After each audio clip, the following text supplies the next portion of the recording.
Ante up. You play for kittens? Have you spoken to Dawn about that incident at Halloween? I thought you took care of that. Right. What would I do without you? Well, you are using too much magic. What do you want me to do? Just sit back and keep my mouth shut? Well, that'd be a good start. Let's just forget it ever happened. Forget. But I think I was in heaven. I was torn out of there. Pulled out by my friends. By mistake. I have no idea how it happened. The catastrophic bungle, leaving a pensioner homeless. It's a legal nightmare. So who did this to dear Dot? I just want my house back. 6:30 on Today Tonight. Well, she's all you'd ever want. She's the kind I'd like to flaunt and take to dinner. But she always knows her place. She's got style, she's got grace. She's a winner. She's a lady. Oh, oh, oh, she's a lady. Talking about that little lady. And the lady is mine.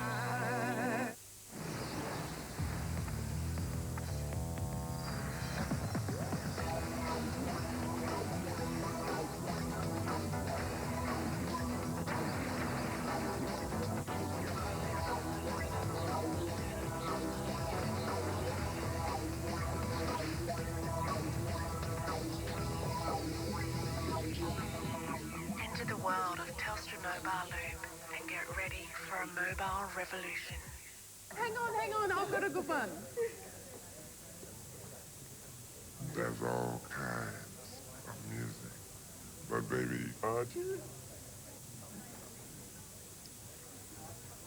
you know that I do, and there's nobody who I wanna make it with more than you. No. Oh, no. New Diet Coke with vanilla. Seductively smooth.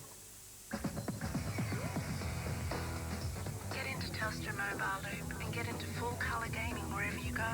On the new Samsung Rainbow for $0 when you connect on a $45 phone plan for 24 months.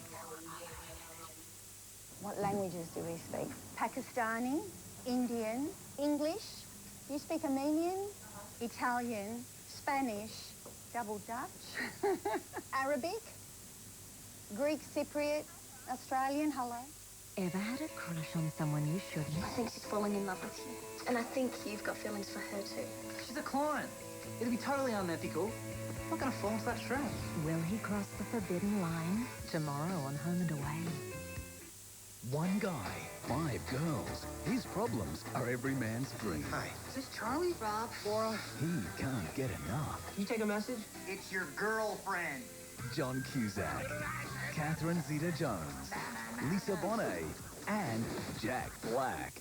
A sexy comedy I've been really trying. that won't let you down. Are you gonna line that flower bed all night? The premiere, High Fidelity, Sunday, 8:30 on 7.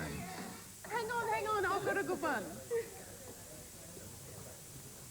There's all kinds of music, but baby, you know that I do, and there's nobody who I wanna make it with more than you. No. Oh, no. New Diet Coke with vanilla. Seductively smooth. It's the simple things in life. Simple things like watching the sunrise at your favourite beach.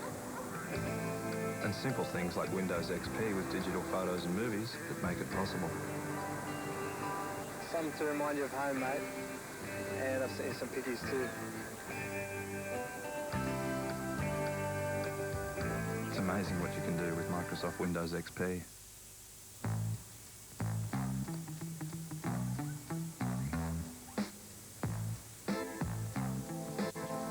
A product designed to withstand one of the most extreme conditions. Sleep.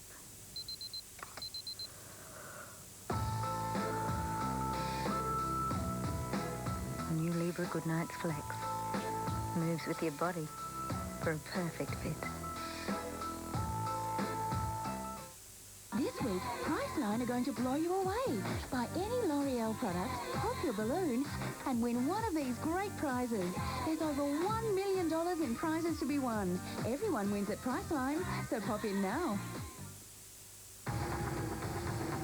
Camry Sportivo with advanced VVTA engine, sports-tuned suspension and aerodynamic body kit. What a serious drive.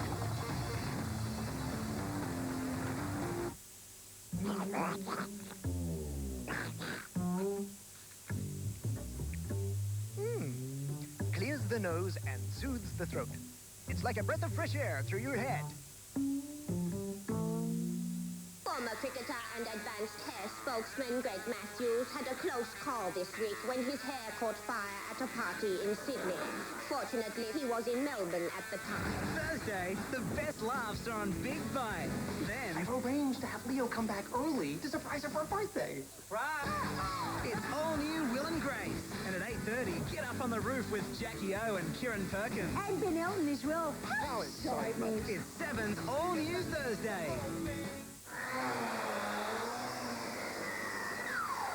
When you depend on your mobile phone for a living, you want cheap calls to everyone. Telstra's more for business member plan. Thanks, mate. Let you call any fixed or mobile phone on any network in Australia for only 15 cents for 30 seconds from 7 every morning till 7 every night. To do more business for less, call Telstra anytime on 125 111.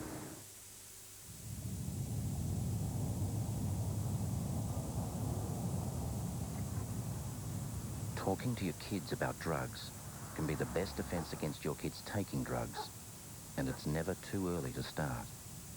To find out what to say, pick up a copy of your free booklet.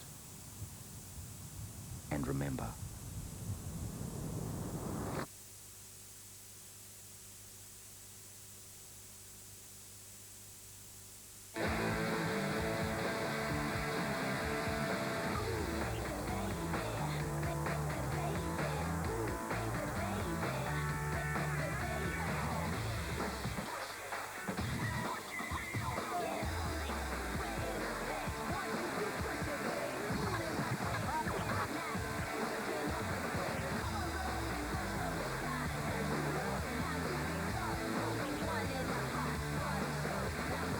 On the day, Australia salutes our troops who served in the Middle East. One is in for the surprise of his life. A special thank you to one of our heroes. In honour of all the troops who served. A Ground Force event, Wednesday, 7:30.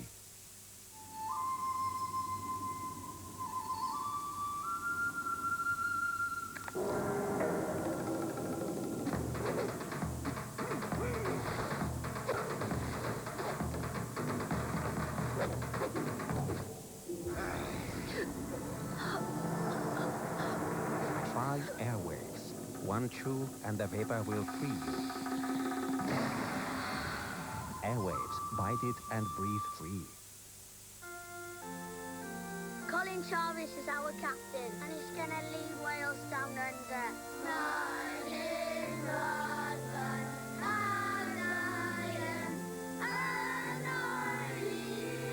This year, Wales is coming down under for revenge.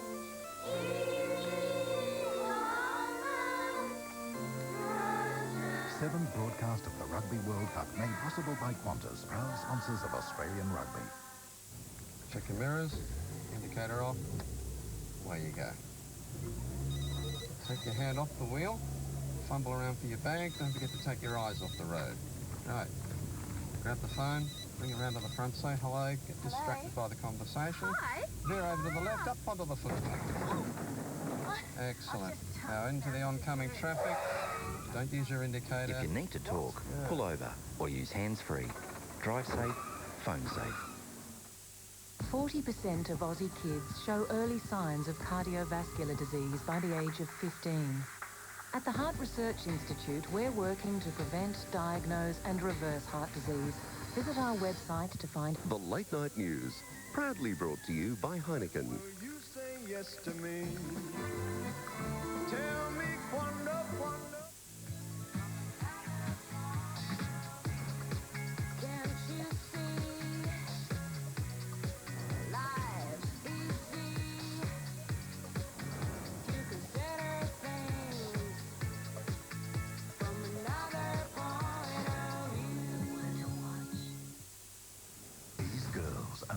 wanted one thing, to get everything they dreamed of. But they never dreamed of the price they'd have to pay. Now, they're wanted, and not just by the police. And the only way out is to go much, Ready for this? much bigger. The series that took 8 million viewers to the edge of their seats. It ain't a game. Daylight Robbery 2, tonight at the special time of 8:30. Tell me, when will you be mine? Tell me, quando, quando, quando we can share a love divine. Please don't make me wait again. When will you say yes to me? Tell me, quando, quando. To win Fox FM's Perfect Man competition, you need it all. Personality, sense of humour, good head of hair. Fortunately, Julian saw Advanced Hair Studio, or the perfect man may have been not so perfect. Call 1-800-800-500 now. Have you called us yet? Stop stressing. Help for debt relief is just a phone call away. Professional Debt Solutions. Don't wait. Call us now. 1300 656 695. You've rocked, you've rolled, you've slid. It seems no matter how hard you try, nothing seems to change. Until now. Now there's a way you can get the trimmer waistline you've always wanted with an innovative new fitness machine from Danos Direct. It's the Ab Swing. What I loved about the Ab Swing system when I first started using it was that it was so easy to get going. The machine puts you in an upright, comfortable position, and you don't have to think about how you're doing the exercise. You just sit and swing, and the Ab Swing does the thinking for you. For me to actually endorse a product, I want it to work. I have to believe in the product. I really believe in the Ab Swing. The secret is the Swing Glide technology that means you can customize your workout. Target your lower abs, upper abs, and your side obliques all on one amazing machine. You get a tailor-made routine that maintains perfect form every time. The Ab Swing adjusts to fit your height with one single adjustment, and the lightweight design folds flat in seconds, making it compact and easy to store. The Ab Swing system comes complete with the Ab Swing exercise unit that arrives at your door fully assembled. You'll also receive the Ab Swing instruction manual that shows you how to get the most out of your Ab Swing workout. The program starts with a sit and swing exercise video that will give you an ab class workout without you having to go to the gym. Plus, you'll also receive a 14-day meal plan designed to give you great results. Phone Danos Direct on 1-800-808-938 to order the complete Ab Swing, Ab and Lean Body Design System delivered to your door for only 3 monthly payments of $49.98 plus postage and handling. Also included in the system is this AM/FM stereo headset. Plus, you get Danos Direct's unconditional 30-day money-back satisfaction guarantee and 12-month warranty. Order now. Phone Danos Direct on 1-800-808-938 or check out the Ab Swing as well as hundreds of other innovative products online now at our website, danos.com.au. 5 girls. His problems are every man's dream. Hi. Is this Charlie? Rob? Laura? He can't get enough. You take a message? It's your girlfriend. John Cusack, Catherine Zeta-Jones, Lisa Bonet, and Jack Black. A sexy comedy I've been really trying. that won't let you down. Are you gonna line that flower bed all night? The premiere, High Fidelity, Sunday, 8:30 on 7. To win Fox FM's Perfect Man competition, you need it all. Personality, sense of humour, good head of hair. Fortunately, Julian saw Advanced Hair Studio, or the perfect man may have been not so perfect. Call 1-800-800-500 now. Men always think about it. Women like to read about it. Couples, they fantasize about it. Now people everywhere are actually doing something about it. Online at adultmatchmaker.com.au. But be warned, this is for adults only. It's a safe way for mature people to meet, for fun, a relationship, or maybe more. Find other broad-minded people like yourself tonight. adultmatchmaker.com.au. It's all in the name. Chasing some new furniture? Then hurry to the Berkowitz Furniture Stock Take Clearance, where you'll save up to 30% on our entire range of furniture. Furniture you can all enjoy. 'Enjoy. The Berkowitz Furniture Stock Take Clearance. On now. 1-800-808-9338 Morning has broken. Remember a time when artists spoke straight from the heart? How they captured the emotions we all felt and turned them into songs we'll never forget. Time Life presents the Singers and Songwriters Collection. Relive the passion and poetry of the 70s with the songs that shaped our lives. From Rod Stewart, Carole King, and Carly Simon. Start your collection now by calling 1300-300-353 to order your first double CD packed with 30 classic hits from 1970 to 72. Pay by credit card and you'll also receive a second double CD, 1973 to 76, absolutely free.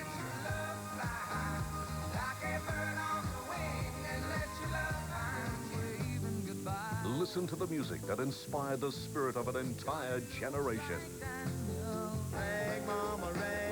But that's not all. Call within the next 10 minutes and we'll cut $10 off the price. Pay by credit card and you'll also receive a second double CD free.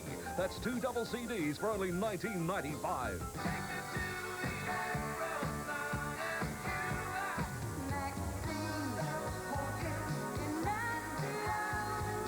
Then audition other great CDs in the Singers and Songwriters Collection. There's no minimum to buy. Cancel anytime. Listen to the singers who touched our hearts and the songs that changed our lives. Call 1300-300-353 within the next 10 minutes to start your Singers and Songwriters Collection for only $19.95. Pay by credit card and you'll also receive a second double CD absolutely free. That's almost $60 value for only $19.95. Call 1300-300-353 now. You and me alone on the roof, what do you say? I'll bring my Dalmado. Is that what you call it? It certainly is. They're a bit small, usually, that's all. Depends how you stuff it. This week, comedy mastermind Ben Elton sets the roof on fire. I like the way you walk. Plus, radio's #1 babe, Jackie O. And Superfish legend Kieran Perkins. Still got spring in your roll. What? Thursday, 8:30 on 7. How exciting. The balloon's gone up on our 10th birthday sale. Unbeatable prices on top brand carpet, timber and laminate flooring, and the best value in vinyl. Carpet Choice 10th birthday sale. Don't miss it. Finding your nearest Clyde Peters store is easy. Maroondah Highway, Ringwood, Frankston Dandenong Road, Dandenong, Ballarat Road, Braybrook, and Dalton Road, Thomastown. And the parking's easy too. Clyde Peters, easy. Chasing some new furniture? Then hurry to the Berkowitz Furniture Stock Take Clearance, where you'll save up to 30% on our entire range of furniture. Furniture you can all enjoy. The Berkowitz Furniture Stock Take Clearance, on now. Right turn 50 metres. There's the pergola place. We just missed timber flooring. That's it for kitchen. There's no need to race all over town looking for building and home improvement ideas. Look at that. They're all here at the Home Ideas Centre. Hundreds of displays, thousands of ideas in one place. The Home Ideas Centre. If you haven't seen it, you haven't seen anything like it. Melbourne's Home Ideas Centre is at 1686 Dandenong Road, Clayton. To win Fox FM's Perfect Man competition, you need it all. Personality, sense of humour, good head of hair. Fortunately, Julian saw Advanced Hair Studio, or the perfect man may have been not so perfect. Call 1-800-800-500 now. Hello, I'm Stan Zamanik for Sunrooms Plus. Need more space at your place? Thinking of moving or renovating? Well, don't. Sunrooms Plus can transform your wasted space into the ultimate entertaining area in a fraction of the time. That's right, in just a short time you could be relaxing in your sensational new Queensland sunroom for thousands less than you'd expect to pay. Sunrooms Plus has all the styles and sizes to suit all budgets and assembled by certified tradesmen. Now here's Robin Pearson. Our new Queensland sunroom has made such a difference. There's plenty of room for everyone. The kids can play and we can relax. Forget the heat, forget the rain, forget the mozzies. With a Sunrooms Plus extension, you can enjoy every day in total comfort. There's never been a better time to call Sunrooms Plus. Call now for their free Home Ideas magazine and free quote. And Sunrooms Plus will give you 50% off the labour. That's right, save 50% off the labour. But you must call Sunrooms Plus now. 1-800-686-689. That's 1-800-686-689.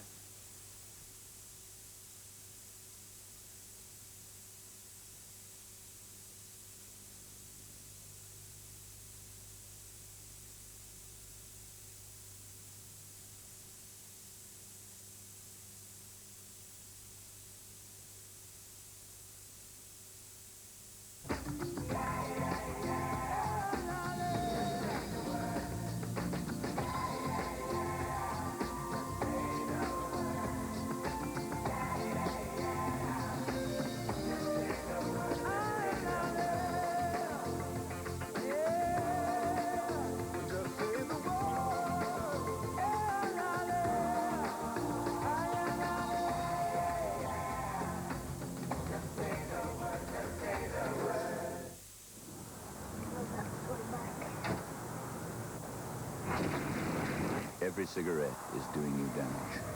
Smoking creates blood clots, which can cause strokes. Some strokes kill, blind, or paralyze. Others you don't even know you're having. This is the result of a minor stroke in a smoker, aged 38. Every cigarette is doing you damage. Authorised by the Commonwealth Government, Canberra. I had a few problems at work. I guess that's why I ended up at the pokies.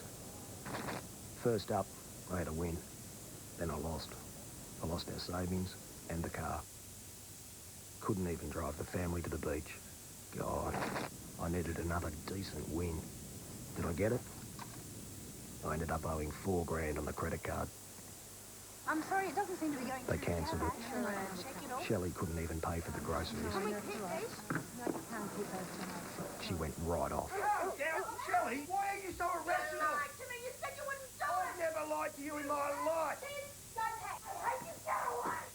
Next day, I didn't even know where they were going. Making the call was a tough decision, but worth it. Trevor's helping me work things out, and Shelley, well, she's speaking to me again. Think of what you're really gambling with. Call Gamblers Help on 1-800-156-789. And there's the siren and another great result. They're on a roll. They are on fire. They're unbeatable at home and they're just as brilliant away. No one's even getting close. What a Carlton, thanks. Lieutenant Hart never wanted to be a hero. This is a murder site. But far behind enemy lines, he must learn to fight for the truth. He thinks he passed sentence as soon as the body hit the ground. Bruce Willis. One man has to be sacrificed. Colin Farrell. I think that one man should be you. Hart's War. Hello? Look, I want to quit smoking. Sure, well, you've taken the first step. That's great. Planning ahead is really important. And I can send you a quick book if you'd like.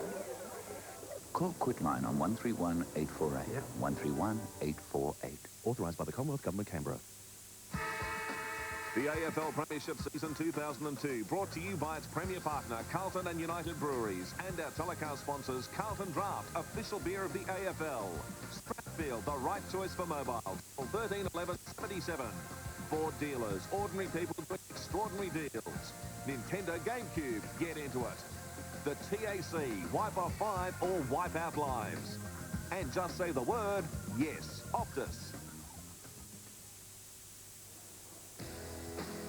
Welcome back to Colonial Stadium. What a game of football. The Magpies by 26 points at quarter time, but the Swans hitting back in the second quarter, and scores are level at 45 apiece at the long break. Well, joining me with all the round 10 news from the Sunday Herald Sun is Damien Barrett. And Damien, big news and exclusive in the Sunday Herald Sun tomorrow, the Carlton presidential issue hotting up.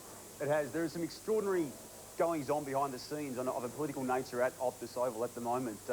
Speculation mounts that some Blues power brokers are speaking to several of Melbourne's biggest and better-known businessmen who have Carlton connections. They are being sounded out with a view to them being ascertained as to whether they can provide themselves with the time and the, I suppose, the wherewithal to actually challenge John for the presidential race. Some of the names include Bruce Matheson, the man known in Melbourne as the Pokies King by his involvement with many, many hotels. Another man is Graham Smorgon, also being sounded out. Mike Fitzpatrick, another name that's never too far away from these type of issues at Carlton. He has been spoken to in recent days. The issue is really hotting up. And Carlton great, former Carlton great Jeff Southby also weighing in.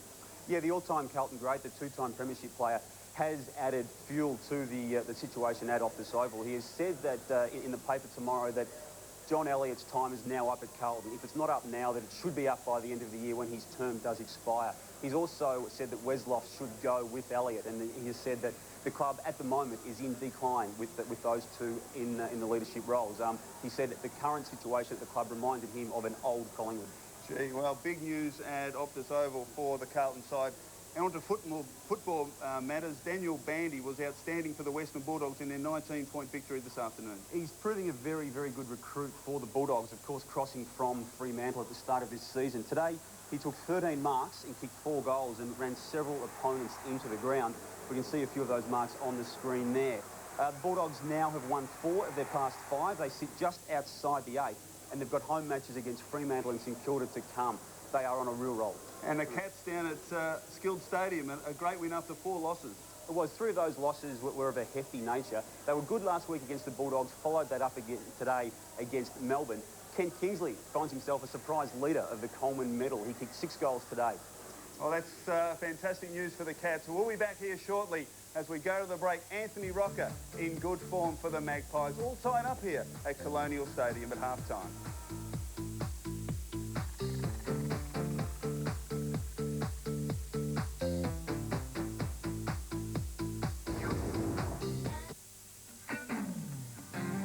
If you could change the world we live in, how would you begin? Freedom and liberty, put an end to suffering. Just imagine what you hope for could come true. Just imagine a brighter day to look forward to.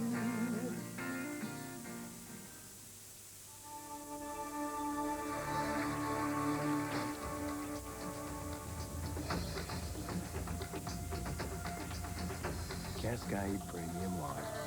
Pure premium taste. Gee, that's cheap.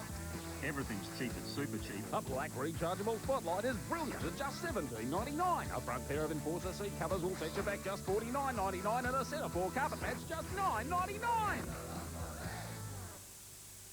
Schwarzkopf presents live permanent colour. Shimmering colours with multi-reflective pigments for brilliant non-fade colour and shine. Express yourself. Live permanent colour from Schwarzkopf.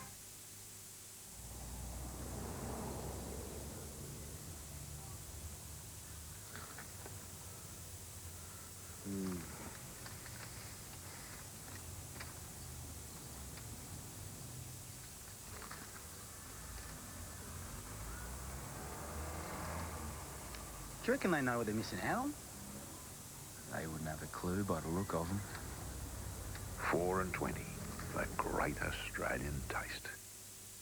Northridge Homes price crash. Cranbourne, this palatial 33-square double-storey, now an amazing $199,000. Ordinary Warren, $218,000, or Berwick, $229,000. House, land, fences, paths, driveways, the lot. Northridge Homes off the Narry Cranbourne Road.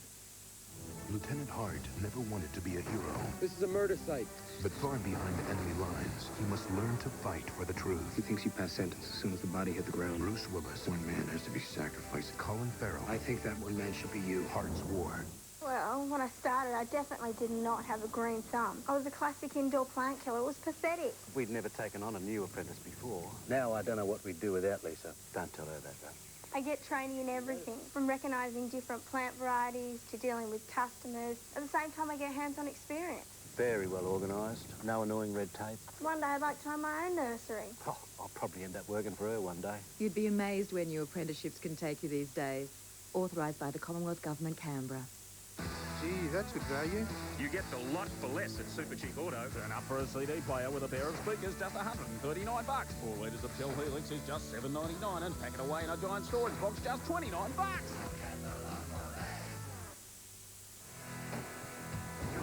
Very brisk night in Melbourne for round 10 of AFL action at half-time at Colonial Stadium.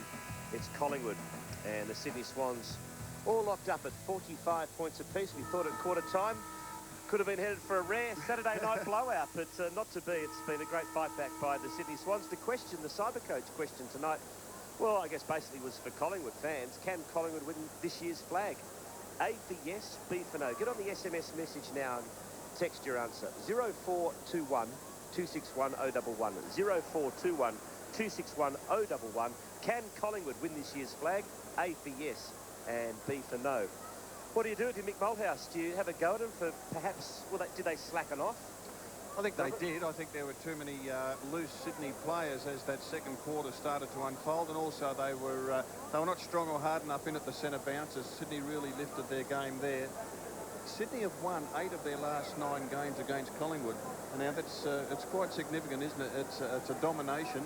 And Rodney Eade has a winning coaching record against Mick Malthouse. So there's a bit of history there. There certainly is. And Andrew Schwarber was dominant in that second quarter, and it'll just be interesting just to see where Malthouse or how Malthouse rectifies that situation. Let's go down to Jared Wakely on the boundary line. Yeah, Quarters, plenty of positives amongst the Sydney camp as they headed to the rooms. They were full of voice, as you would expect after a terrific quarter. They haven't had the best of luck here at Saturday nights at Colonial. You'll recall the draw against St Kilda and then a disappointing loss against Richmond, so out to atone tonight. The only injury concern from their rooms was Stuart Maxfield, who got the heavy knock late in the quarter and spent about the last 5 minutes on the bench.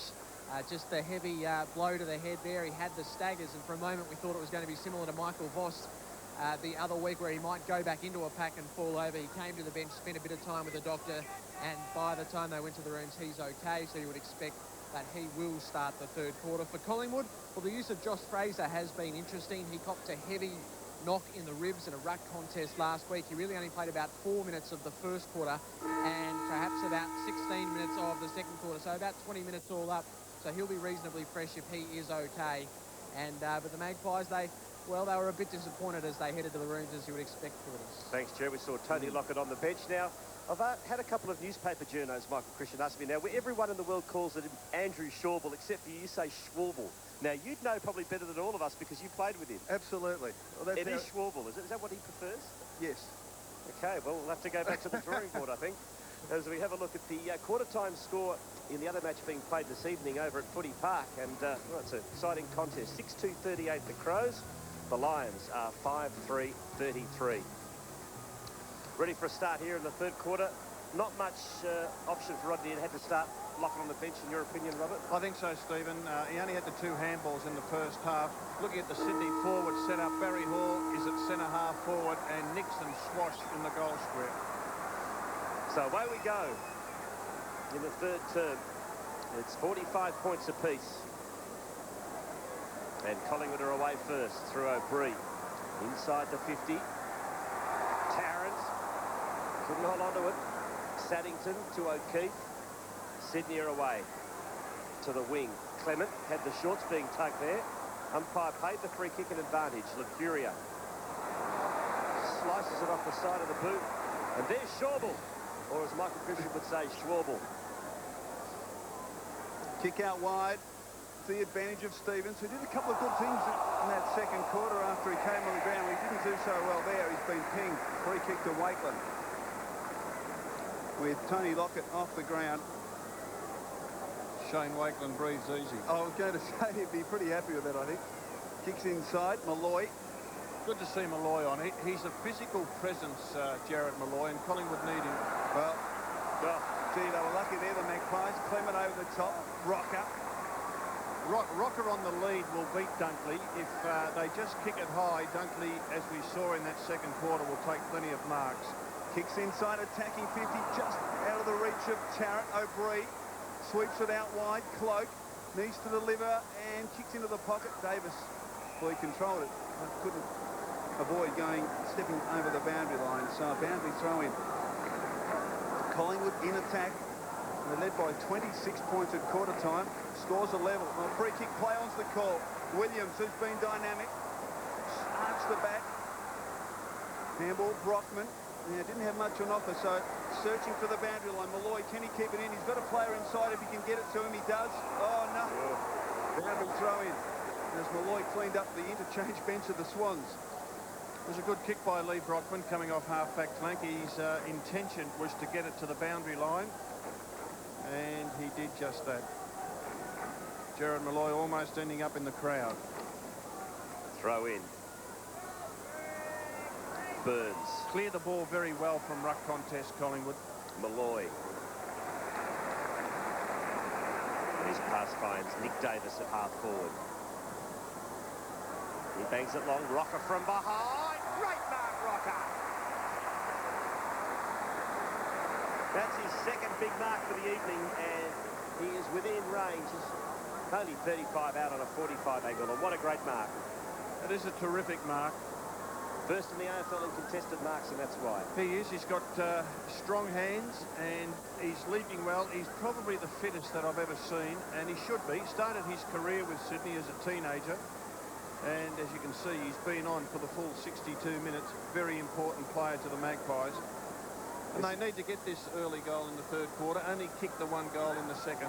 This is his only questionable distance, though, isn't it, when he kicks for goal? Yeah, sometimes from this distance he doesn't kick through the ball. Just pokes at it like we saw there. And it's a good call, Stephen. If he had been 55 metres out, he would have kicked the ball 60 metres. But by gee, it's a good mark, isn't it? Good vertical leap. Yeah, it's the only weakness in his game, isn't it, when he kicks for goals. He's much better at going back the extra 15 than having the big wind-up. So a bad miss by Rocker. Lucky let off for Sydney as Williams brings it back in. Target, Saddington. He was manhandled, no free kick. Chance for Lucuria. Needs to pick it up, he does. Now needs to use it, Paul Lucuria. Kicks across, he wobbled it across the ground. Malloy in plenty of space, so he's got some time. Oh, he tries to take on the tackler. Did it well in the end. Gets an obliging bounce. Scrambles inside attacking 50. Tarrant will need to be brilliant here. And he was against the weight of numbers. Crouch, Schwalbel.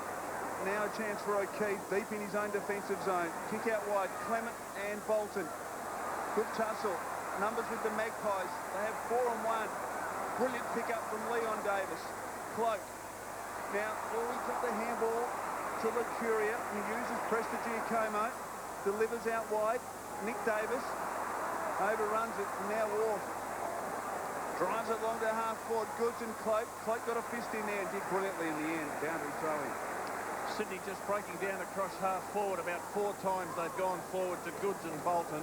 Haven't been able to take a clean possession. Paul Lucuria is an interesting player.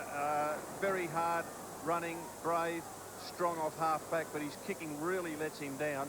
He's the #1 handballing player for the Magpies. I wouldn't be surprised if that's the instruction. Whenever you can handball, waiting for a blood rule, Dunkley coming from the field, and Bennett replacing him. We see Andrew Dunkley in the wars just about every week.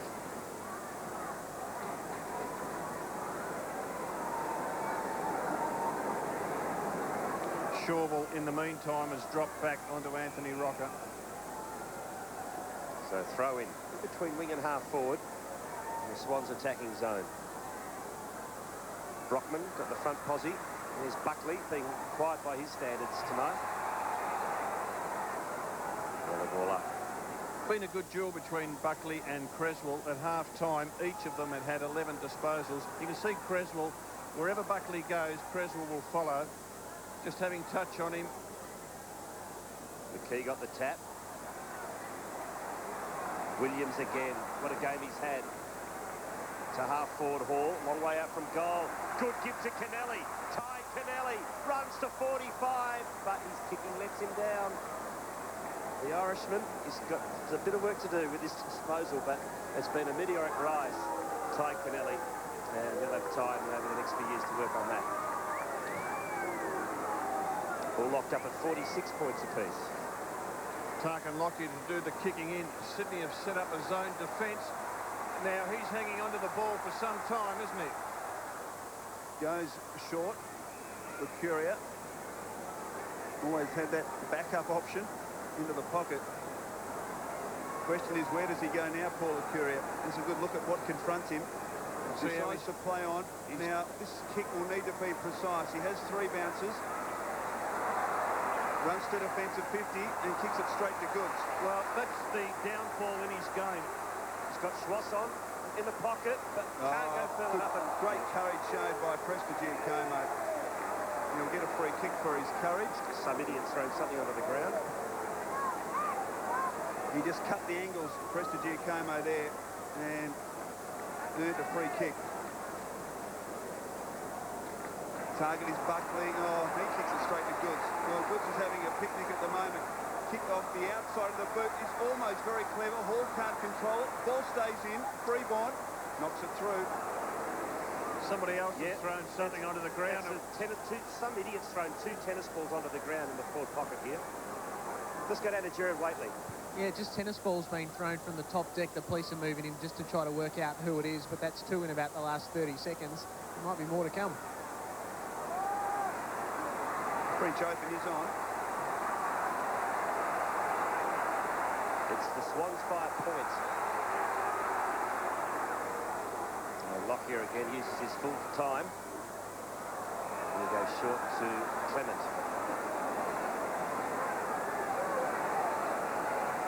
To Burns at half-back.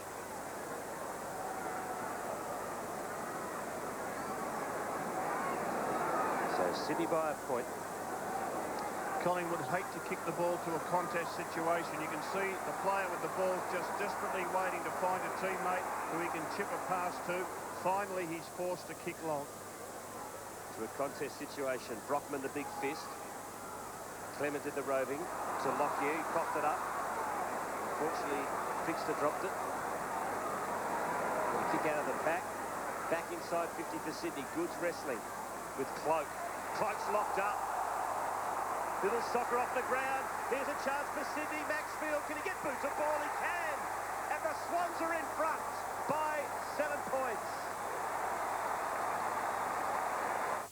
We've got all sorts of contracts. Air conditioning, industrial ovens, hospitals.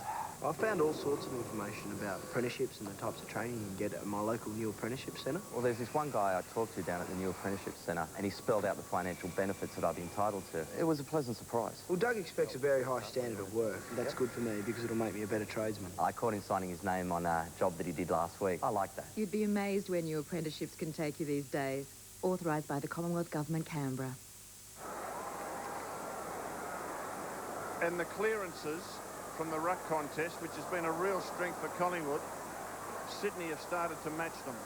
O'Brien kicks inside or towards attacking 50. Nick Davis, kick around the body, was cute but not effective.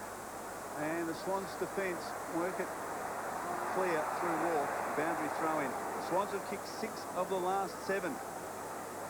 Yeah, it's an interesting stat, isn't it? 6 of the last 7 really got themselves back into the game.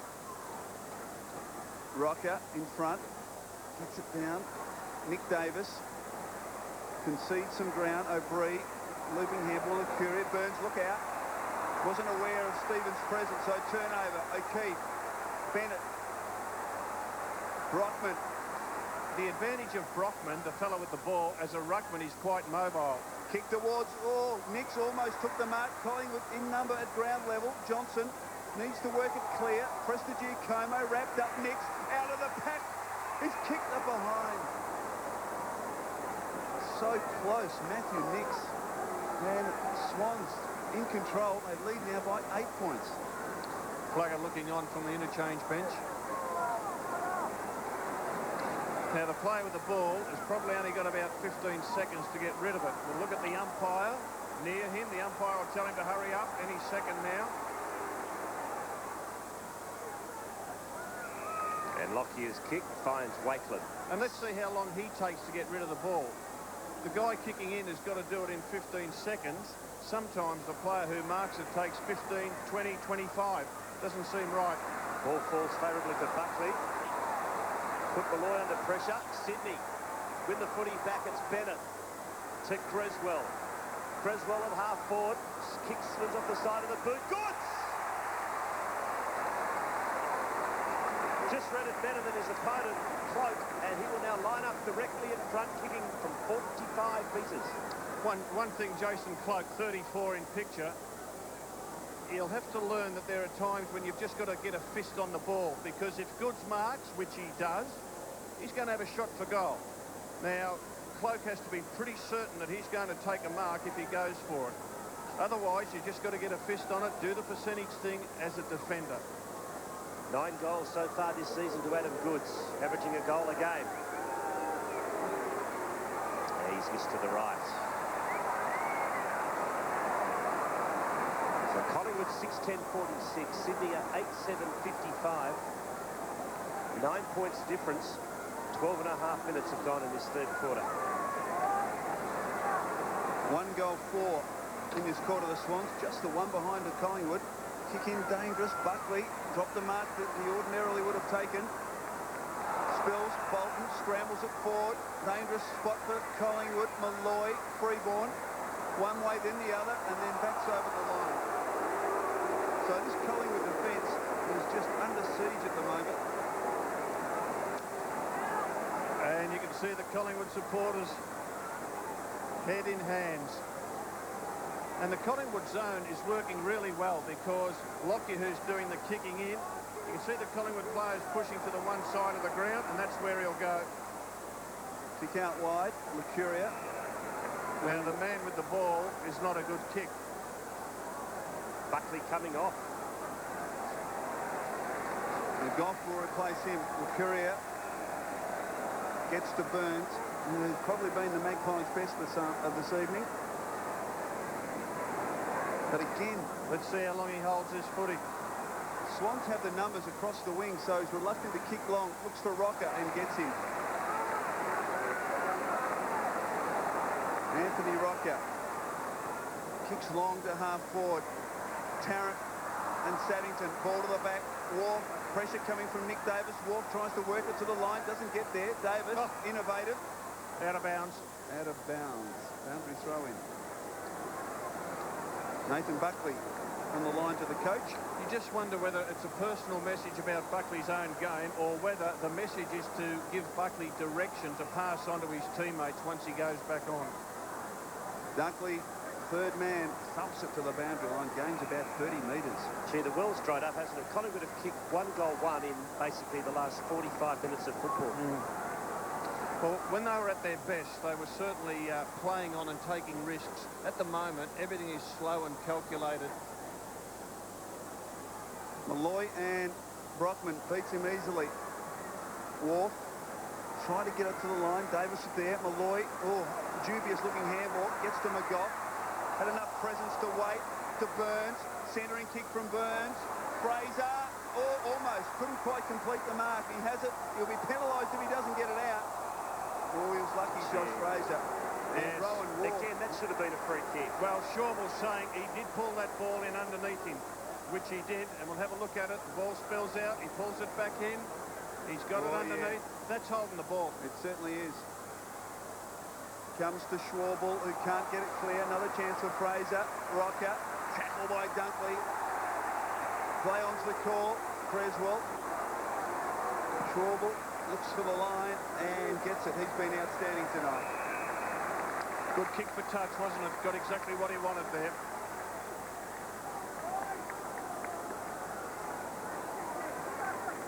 So throw in, half forward line. Maggie's into attack. They trail by 10 points.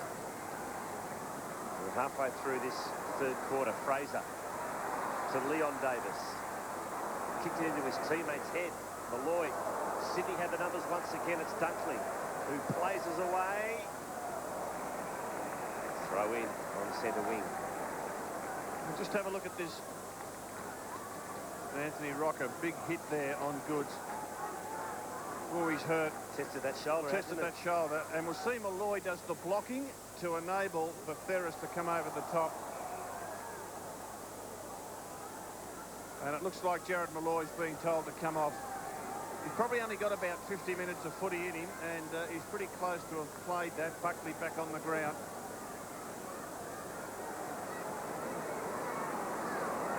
Creswell, good hands to Bolton. Good pressure. Yeah. Thrown off the ball as he kicked, and Mercuria has had plenty of it. Cross half back, that's possession number 22. Kick towards Rocker, and he outruns Dunkley again. His mark, can he set up here? Tarrant leads for him. He ignores that. Kicks to a contest, top of the goal square. Davis at the back.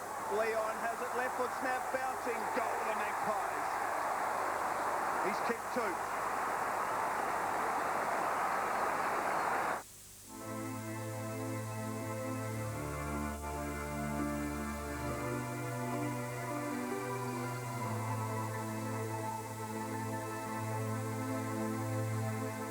It's easy to forget a car's most important feature, safety.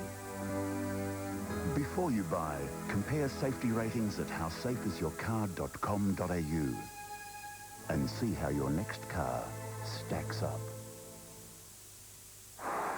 You just wonder, Steve, if they're a little bit flat, the Magpies. They've been up for a couple of weeks. They had huge matches against Brisbane and Port Adelaide. And maybe they've just fallen in a little bit of a hole coming up against a team that everybody picked them to beat. They got off to a magnificent start, and all of a sudden they've hit the wall. But full credit to Sydney at the same time. They looked gone at quarter time. Chris Tarrant really struggling to get into it. Hasn't touched the ball in this quarter. Sydney going to attack through Crouch. Williams, is he being held off the ball? Umpire said no. Great contest. Now Schwass on the right. Wakeland with courage, going back with a fight of the ball. And he nursed it nicely over the line. Well done by Shane Wakeland, who's done a sterling job tonight. It's a pretty sad looking faces at the moment. Long way to go. As Brockman comes off for a rest for Sydney and Bennett comes on. It's in Sydney's forward pocket. Hall from the throw-in. McGough over the top. Got a ball up. You see the Sydney players throwing their arms up, appealing for a free kick. AFL, have a look at it here. McGough sitting on the footy. So bounce down, chance for the Swans. Hall, Schwass, left foot snap, there's a goal!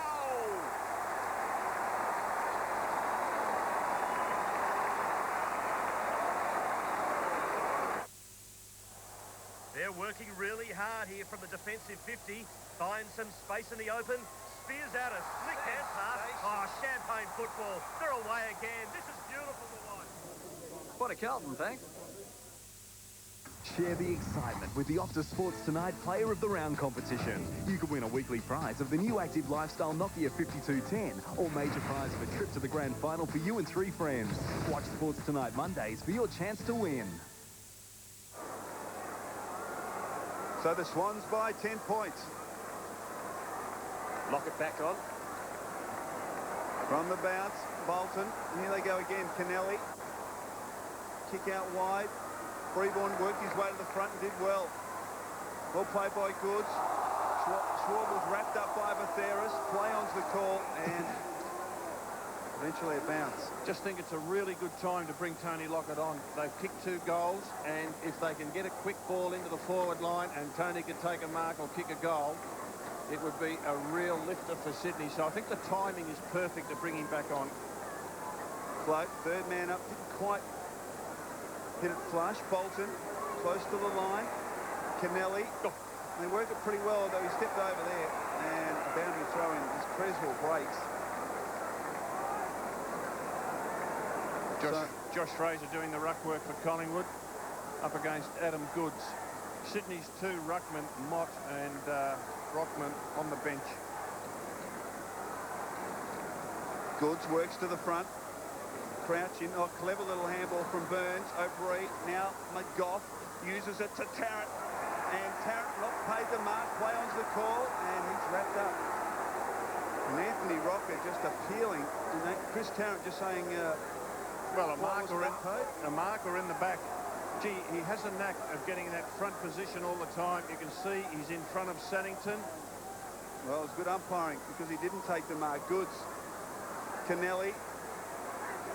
Well played. Hugs the boundary line. Well, players being held onto in that exchange. Nick's too good for Johnson.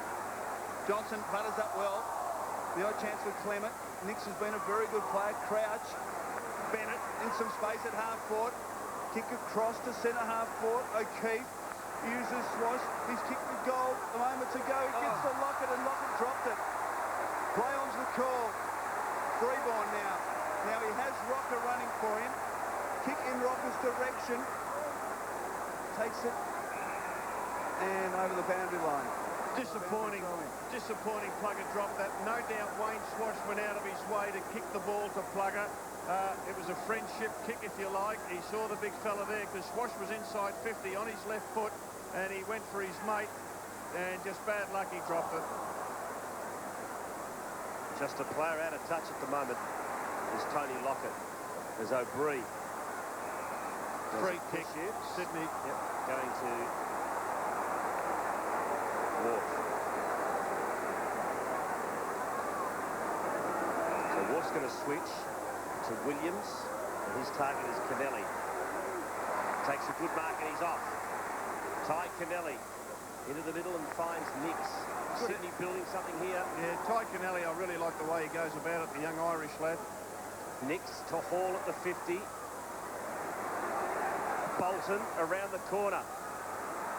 Lockett Shawble's up there also into the pocket. O'Keefe, can he get there before the boundary line? Does he keep it in? No. Throw it in the forward pocket. Sydney in front by 10 points. 23 minutes ticked over in the third quarter. Certainly control this match since quarter time, the Swans. Bennett was held, no free kick. Johnson runs onto it. Nick's a chance. Can he get boot the ball? No. Now a chance for O'Keefe. Schwarz back, conceding ground. Maxfield off one step from 40 metres across the ground. Oh, boundary throw in. I thought for a moment Lockett may have been interfered with. Well, he certainly was, but I thought for a moment he may have got a free kick. Wakeland certainly had eyes just for Lockett, and Cloak also lending a hand. Swans deep into attack. Can they squeeze another goal here? Nix. Handball intended for Williams. He's dynamic. He's brilliant. He runs to 40. Left foot snap around the body. Coming back, but not far enough. The behind only. Jim, been an inspiring goal. Had he kicked that, margin 11 points in favour of the Swans. 24 minutes in third term. Matthew Nix has been terrific in this quarter, playing across half forward, getting everything at ground level. Lockyer brings it back in and finds McGough on defensive 50. To Freeborn.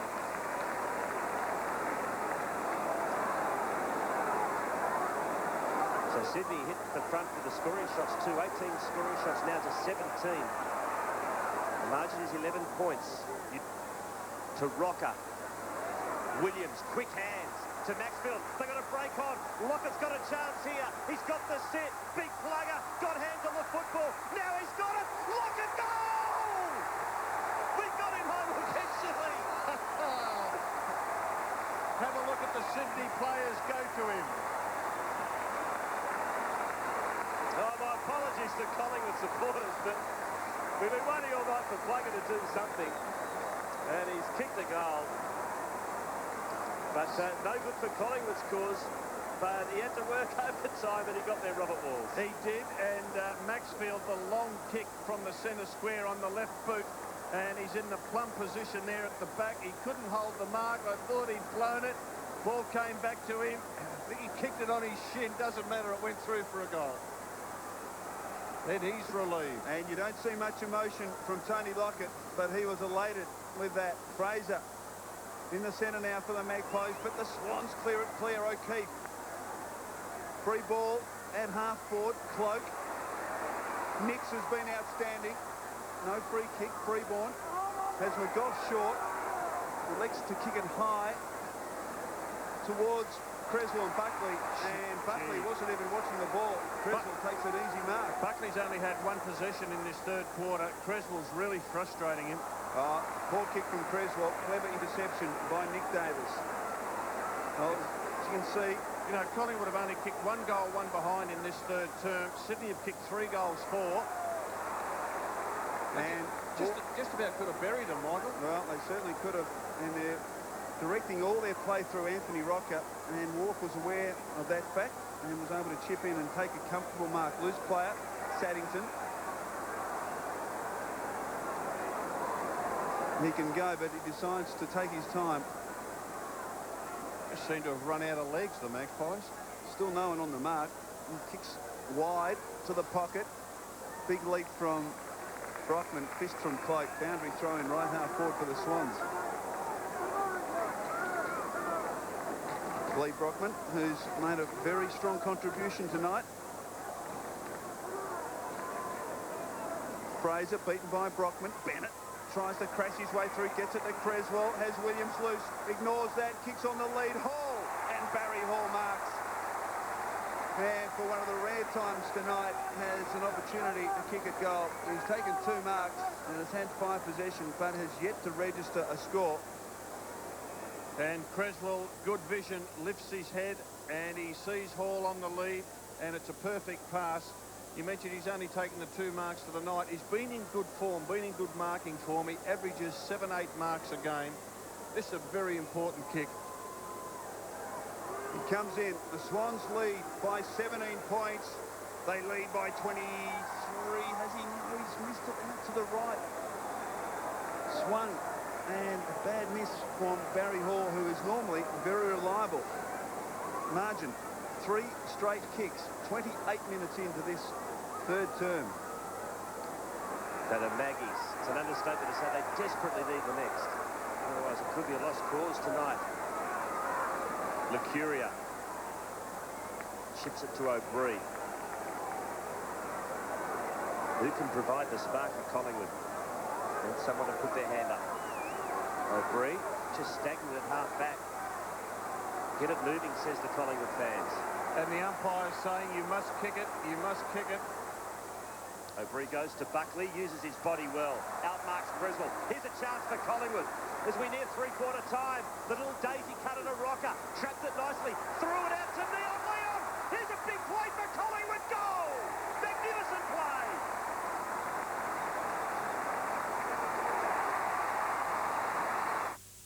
The episode too good to see just once. We did. It was against the law. Underage and overconfident, this young lady's got him into trouble. Did you? The Guardian, 8:30 Wednesday. They're old enough to know better. Did they rape her? And too young to care. You know how freaky girls get sometimes. But who would kill to be popular? Are you calling our daughter a pervert? All new Law and Order. Why are you doing this to me? 8:30 Thursday on 10. Anthony Rocker, great piece of play, and the margin back to 12 points. Nathan Buckley, instrumental also in that goal, and free kick to the Swans, centre square infringement. Brockman, not long to three-quarter time. Creswell delivers inside attacking 50. Prestigiu Como as the siren sounds for three-quarter time, and the Swans conceded a late goal as Mick Malthouse makes his way to the huddle at three-quarter time. But at three-quarter time, the Swans hold a 12-point advantage. Pretty important goal, that last one to Leon Davis, because 12 points, well, they're within striking distance. Had it been the 3 goals, it would have been a disappointing quarter for the Magpies. They would have only kicked the 1 goal for the term. But again, the game's alive. It's swung one way to the other. And I just get the feeling that the Sydney players have got more in their legs than the Magpies. So at the final change, it's the Swans by 2 goals. But the Magpies are still well and truly in the hunt here at Colonial Stadium, 70-58.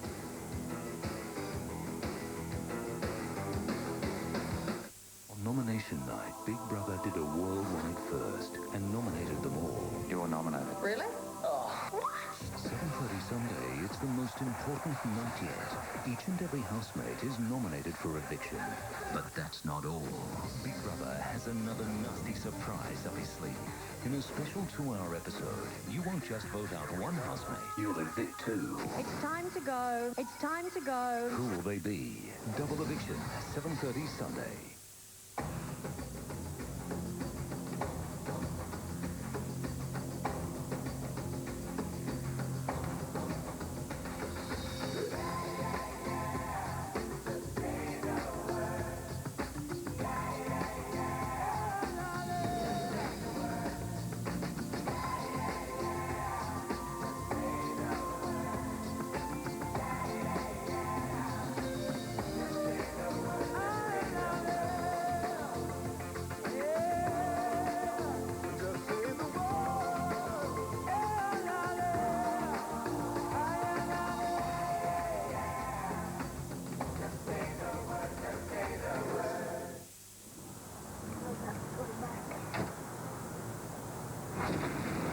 Every cigarette is doing you damage.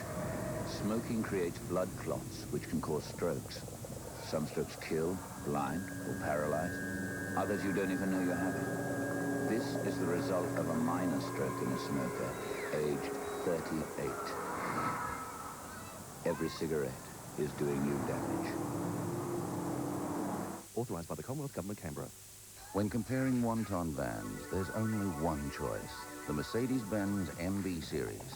With more standard features than any other van in its class, only MB Series delivers air conditioning, power steering, power windows, central locking, and much more. Why drive any van when you can drive a Mercedes-Benz MB Series? Now until June 30th, an MB Series can be yours for $99 per week. No deposit, drive away. Detective John Anderton created the most advanced crime force. There hasn't been a murder in 6 years. There's nothing wrong with the system. It is perfect. But now, I have a warrant in my pocket that says murder. he has to run from it. He set me up! You can't hide. Scan the entire area, read anything with eyes and a heartbeat. So get ready to run. Tom Cruise in a Steven Spielberg film, Minority Report. Rough landing. Have to work on that. McDonald's biggest game ever is here. Simply get your game stamps on selected products and match the letters on the Scrabble board for your chance to win. There's 5 Honda CRVs and 2 Honda Odysseys, 6 Samsung home entertainment systems and 25 Sea Australia holidays to the Novotel destination of your choice. Plus there's millions of instant win prizes. It really is totally awesome. Hello? Look, I want to quit smoking. Sure, well, you've taken the first step. That's great. Planning ahead is really important. And I can send you a quick book if you'd like. Call Quitline on 131848. Yep. 131848. Authorised by the Commonwealth Government, Canberra. Williams, quick hands to Maxfield. They're going to break on. Lockett's got a chance here. He's got the set. Big Plugger. Got hands on the football. Now he's got it. Lockett, goal! We got him home eventually. Have a look at the Sydney players go to him. Three-quarter time at Colonial Stadium. This round 10 match, it's the Swans by 2 goals, 10-10-70 to 8-10-58. The Multiples for Sydney, 3 to Shawbull, while for Collingwood, 3 to Leon Davis, 2 to Burns. And that goal just on three-quarter time, a crucial one for Collingwood to Leon Davis. I guess, Robert, now there's been such a fast and furious pace. Fresh legs is going to play a major role in the last quarter. Well, it is. Who they can bring on, who's got plenty of legs left. I don't think Sydney have got much on the bench. Mott's a big fella, so that doesn't mean they're going to get much run out of him. Bennett's a big fella as well. Brockman's a big fella. So I don't think Sydney's going to have too many fresh legs that they can use in the final term. Collingwood, on the other hand, I think they're in a better position to have players who can come on and just give them some extra run in this final 30 minutes. McGough's only played 32 of a possible 89. Johnson only 34. They're 2 runners. Nick Davis is a runner as well. So I think Collingwood's got the advantage there. Gerard Waitley. Quarters, the Swans have been on the wrong side, a couple of close finishes. Rodney Eade really animated to ensure that they get on the right side of it this time. It was interesting just at the end of the third quarter, Barry Hall came to the bench, leaving Tony Lockett 1 out. It was only for about the last 30 seconds of the quarter, so just keep an eye on how they line up here. Collingwood, well, they came here tonight with the attitude that these are the game's top sides win, so we'll see how much they have left. Thanks, Gerard. Three-quarter time at Footy Park, by the way, and it is 18 points. Adelaide leading Brisbane. Just see Neil Baum come over and give Mick Malthouse a pat on the back. A bit of reassurance, a little bit of confidence. Coaches can lose their confidence as quickly as players can. And you've got an old coach in Barmy going up to Mick and saying, well, we'll be right. As we start this final term, it's Sydney by 2 goals. Saturday night football at Colonial Stadium. And we'll have a secondary bounce in the middle. Sydney have got Plugger in the goal square with Swash, Barry Hall out at centre-half forward. Goods, beaten by Fraser. Chance for Cloak. Gets boot to ball. He wobbles it inside, attacking 50. Tarrant strong. Tarrant has the unique ability to get front spot. When that ball came off the boot of Cloak, he was behind his opponent, Saddington. He was then able to slip in front. Saddington, he was caught by surprise. He thought this fella was behind him. Not many players can do that. We'll have a look at it here. Cloak breaks from the centre square, gets the wobbly kick away, and he came from behind to slip into that front spot. Just 30 metres from goal. He pops it through. Collingwood draw to within 6 points.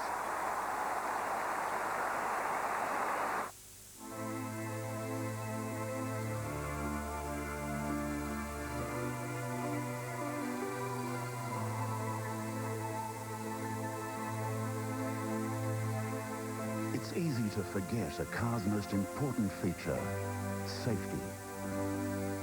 Before you buy, compare safety ratings at howsafeisyourcar.com.au and see how your next car stacks up. Interesting, Nathan Buckley, he's not in at the centre bounces. He's nearly always in at the centre bounces. Not now, he's at half forward. Creswell's had the better of him this evening. Kennelly to Crouch. Kicks a high ball to the wing. The race is on, McGough. And we have a throw in. Fresh legs there with McGough. Only played half an hour out of a possible 92, 93 minutes. On the bench, Brodie Holland, he's been on for most of the night. Malloy, I don't think we'll see much of Jared Malloy this last term. Fraser to O'Brien to McGough again. To the 50 for the Magpies. Leon Davis has got the pace. Just couldn't get the Sharon. Dunkley. And we have a throw in. 50 metres out from the Magpies goal.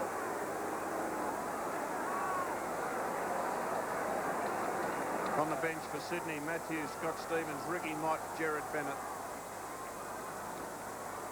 Rocker to the back of the pack.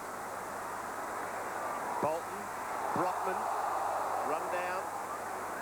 Burns, intercepted. Sydney are away. Through Fixter. He shorts it to Goods. Barry Hall presenting. Where it kicks, but Prestigiacomo in his 100, too strong. Puts Collingwood back into attack. Well done. And he finds Rocker. Big Roos coming up here. Really trying to unload the pass. No, he bangs it long into the pocket. Tarrant's there, so is Davis. Nudges his opponent under the ball, but getting back to save the day for the Swans is Shortle. In the end, the kick wasn't all that good because it didn't go to a dangerous spot. Out of bounds. Sydney would be happy with that result. Needed to put it in front of the goal square. Deep into Collingwood's attacking zone. Fraser in front, Fixter. Looping handball, dangerous. Chance for Burns. Can he gather it? He looked for Leon Davis. Fixter did well. In fact, it was Bolton in the end. Player down. Creswell. He's done a great job tonight, Darren Creswell. As we watch Leon Davis goes straight for him. Bang. Boundary throw in. Fraser. Shark by Bolton, almost handed it to Wolf. Swans out of trouble. Kick wide. Nix has been outstanding, and he beats two. Handball to his own advantage. Clement got it from Johnson. Sweeps at the cloak. Look out. He handballed in the tackle, and boundary throw in. Jason Cloak had enough presence of mind just to stand up in the tackle for as long as he could, and then handball it towards the boundary line. Fraser beaten comprehensively by Brockman. O'Brien, deft little touch to Burns, who scrambles it out on the full. Free kick to the Swans. So it's Wharf just outside his own defensive 50.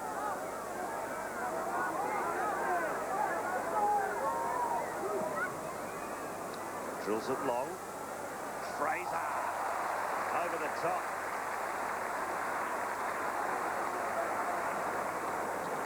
To Rocker at half forward. Again to Rocker on the lead on Dunkley.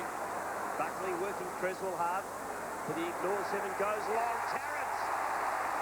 Once again, too good for Saddington in this last quarter. He just looked out of position, Rob, didn't he? He's done it again. He comes from behind, and for some reason, he's able to get that front spot. Have a look at that. He's behind. He ends up in front. Half a body length in front, enough to get up, get his hands on the ball. He comes from behind, slips in front. He's a special player. This will level the scores. Tarrant from 50. It's long. It is home for Collingwood.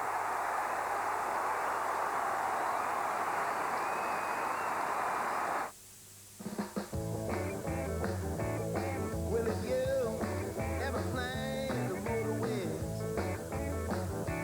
try to take my way. That's a highway at the best.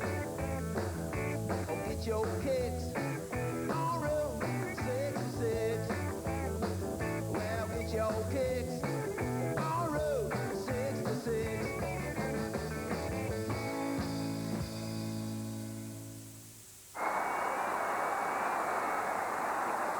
And Nick's in picture there. His opponent is Ben Johnson, Collingwood. He's got the fresh legs, Ben Johnson. And in at the ruck contest, Josh Fraser, he's got the fresh legs too. They've had 5-to-1 hit-outs in favour of the Magpies in this last quarter. Secondary bounce. Well, it wouldn't be Saturday night football without a close one. How do you reckon Rodney Eads feeling after last week up we at talked about Sydney? the start of the program about his roller coaster, didn't we? And you wouldn't be a coach for $1 million, Steve. Apparently not. Mercuria tried to drop kick, didn't connect. Burns, Depp, Johnson concedes ground. Fraser, Collingwood into attack. Who can take a higher mark? Rocker almost. O'Keefe. He's claimed and kicks to the boundary line.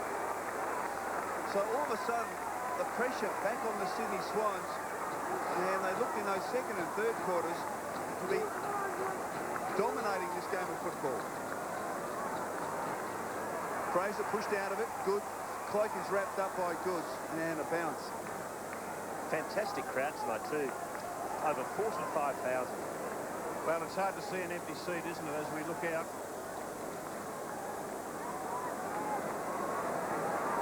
Bounce down at half forward. Rocker slaps it forward. It's inside 50 for the Magpies. Leon Davis working hard. Leon Davis working very hard, but he's put it out on the full. 3 goals he's kicked so far. They've kicked the last 3 goals, Collingwood, when they trailed by 18 points. Got 8 minutes in the final term. There's the crowd, Stephen. 45,269 under the roof. Perfect conditions here at Colonial Stadium. Crouch. And his kick is taken by a Collingwood player. It's Clement to Didak, back to the 50. Goods. It's a free kick to Goods. Inside 50 in this last quarter. 7 Collingwood. Sydney haven't been able to get it across their half-forward line.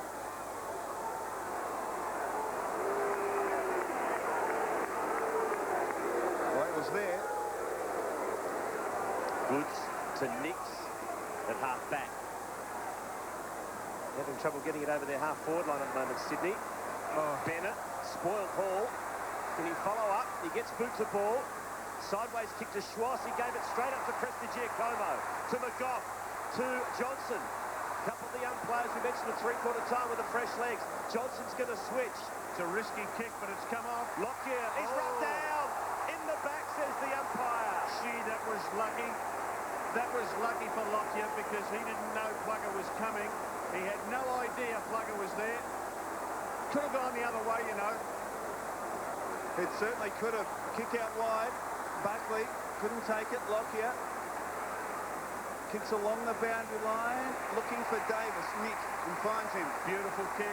That could be a telling moment in this game of football. Wobbles it inside, attacking 50. Dunkley in front. Hands off to Saddington. High kick. Buckley and Creswell. Buckley just reaches over the top. In fact, it was over the top of Fixter. Loose player at half forward. Rocker plays on. Hoists it long to the goal square. Cloak and Goods over the head of both players. Goods the recovery. Didak committed himself. Goods kept his cool. Very, very good play. Matthews. Crouch. Run provided by O'Keefe. Swans into attack. Hall and Prestigiacomo. Hall. Strong hands. Loose player Crouch. Plugger. Kicks out wide. Lockett on the lead. Taken by Kennelly. Back to Lockett. Snaps from 45 around the body. It's a goal. No, touched on the line. Gee, I'd like to have a look at that on the side on view because it looked a goal for all money. And Tony Lockett looks in bewilderment. Well, let's have a look at it. Kennelly handball out to Plugger. He puts it on the boot, bends it on the boot. Going through. And Ben Johnson runs to get a touch on it. Umpire in perfect posse. Unfortunately for Collingwood, they've turned it over and Creswell's got it at half forward. He's got Kennelly on short, and that's where he kicks. Now, Ty Kennelly will drive it long. Hall is there, so is Nix. Nix from the side almost. Hall tried to claim it. No, said the umpire. Quick kick out of the packers by Clement. O'Keefe will get there first. Can he keep it in play? He can, but it's all Collingwood here. McGough. Short to Freeborn. Rocker provides the target. Can't find him. And we're going to throw in slightly into Collingwood's attacking territory. It's Sydney by a point. 11 and a half minutes gone in the final quarter.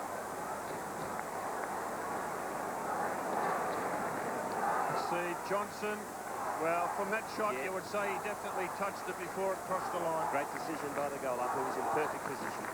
Boundary thrown, Fraser, beaten by Good, Burns, he's tough and hard, Didak, now Didak's got some space at half forward, needs to deliver, instead goes long to the goal square, a vacant goal square, goal to Collingwood.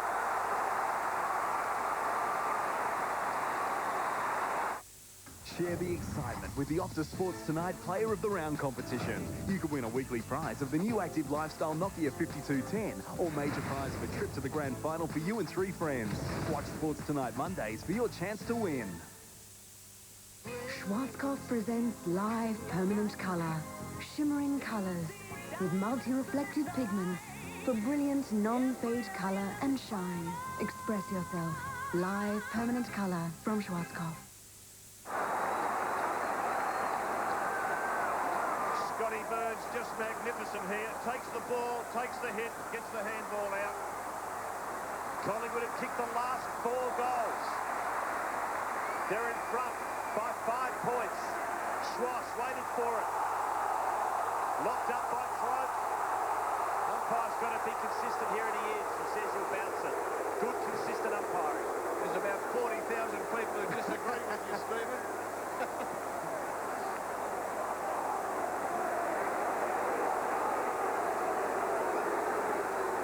Bounce down. Well, it could have been a free kick to Fraser, and it is. No doubt about that one, but he's coughed it up. Here's a chance for Sydney. Kennelly paddles. Lockyer snapping at his heels. Bennett kept it out to O'Keefe, who goes backwards to Schwass, who found some space. He bumps it long from 45, but it falls short. Straight to the arms of Lucuria, who's got Freeborn on, and Collingwood are off to the races. He can go long to Cloak. Cloak's taking the mark down. Here come the Maggies. Cloak at half-back, decides to kick long towards Rocker, can't control it. Creswell at the full, Dunkley fighting for it, and a bounce.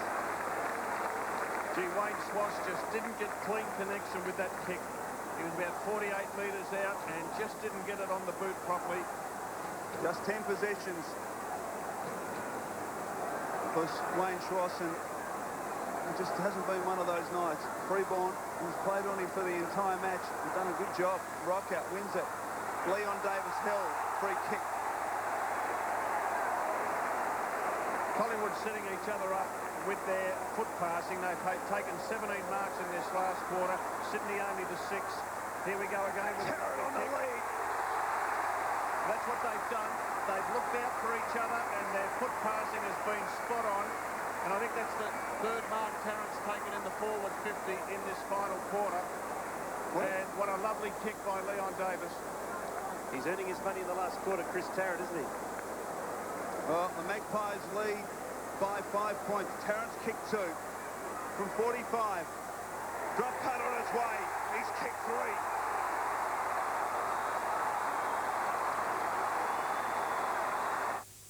The police mean business.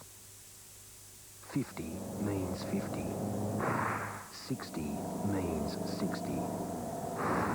80 means 80. And 100 means 100.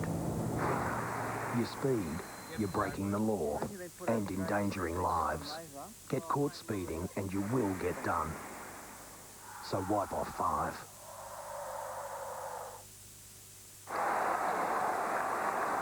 Magpies on a roll. They've kicked the last 5. They lead now by 11 points, and it's Sydney with the work ahead of them. Here come the Magpies again. Brodie Holland to Buckley. Buckley now out in front of Tarrant once again. Tarrant got both hands to it. Shawble to Saddington to Creswell. Looking for options. Onto the left. Bennett was caught flat-footed. Clement did well. Got a free kick, surely. Advantage paid. O'Brien on centre wing. Had the bounce. Collingwood full of running. O'Brien to Freeborn. Freeborn finds Buckley. Buckley sidesteps Bennett. Forced onto his left. It's a wobbly old kick. Wasn't the best option, and the mark's taken by Shawble. Handball out wide. Saddington Still inside defensive 50, delivers to Goods. Still plenty of time for Sydney. Just 17 minutes into this final quarter. Schwass. Barry Hall at centre-half forward. Taking plenty of time. Drives it long to half forward. Cloak with the sit and the mark. Well played, Jason Cloak. You'd have to say Michael Malthouse has coached particularly well, the way he's managed his players. Good mark here by Cloak. Ben Johnson's been able to come on in this last quarter and play on next. McGoff's come on. He's got the footy now. Got plenty of the ball. Fresh legs. And the use of Malloy and Tarrant. Dangerous kick. Lockyer had to stand firm and does. Now he's got Clement on short. Fraser again in the ruck, Michael. He's used his players particularly well. Mick Malthouse. And Nathan Buckley, well, he has had one of those nights, Nathan Buckley. And 15 possessions to Buckley. 15 possessions. His opponent, Creswell's had 19. Lockett in the ruck. Didak and O'Brien in the way. O'Brien stood up in the tackle. Holland surrounded. Freeborn just scrambles it forward towards half forward. Rocker made a contest. Well played. Tarrant overruns it. Rocker back in. They fight hard, the Collingwood forwards.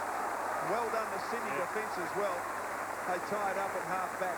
Chris Tarrant, who's just been red hot in this final quarter. His opponent is Jason Sannington.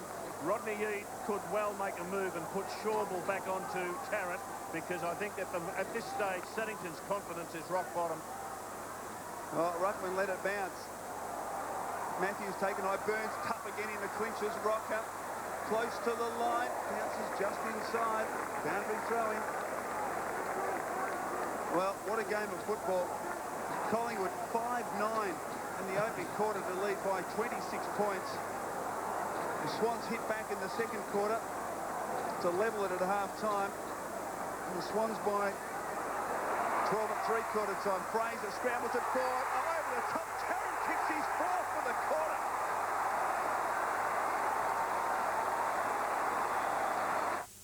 Tom Cruise. Superstar. He set me up. Before you see him in Minority Report, 9:30 Sunday, see him in the original all-action thriller, Mission Impossible, 9:30 Sunday on 10. What's more frightening than a serial rapist? He kept saying... Is this how you like it? It's him. The victim, hell-bent on revenge. He raped her. She's following him to catch him at it. SBU, 9:30 Monday on 10. And we see Fraser get that kick, hits the deck, bounces over the head of Sannington. Lucky break, Magpies. When you're hot, you're hot. The Magpies are running hot at the moment. They've kicked out the last 6. Fraser's been terrific in the ruck this quarter. 6.5 minutes left in the contest. All the momentum with the Magpies. Didak, clever kick around the corner. Here's Leon Davis, he's kicked 3. Can he build something here? Leon from the pocket, across the face. Throw in. It's all set up for the banana there, wasn't it? It certainly was. And there's a happy Magpie. So a throw in. Rodney Eade with nothing but problems now. Anthony Rocker in the ruck against Dunkley. Rocker, good hit over the back. To the back of the pack. Dunkley. Clear bounce down.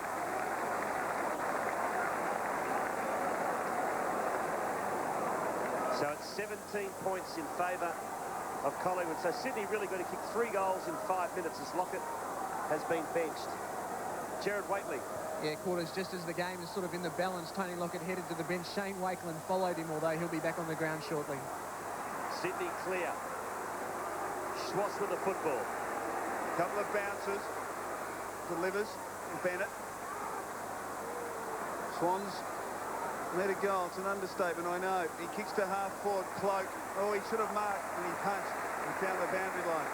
In the end, it wasn't a bad option. He put the ball over the line, so Collingwood can regroup at half-back.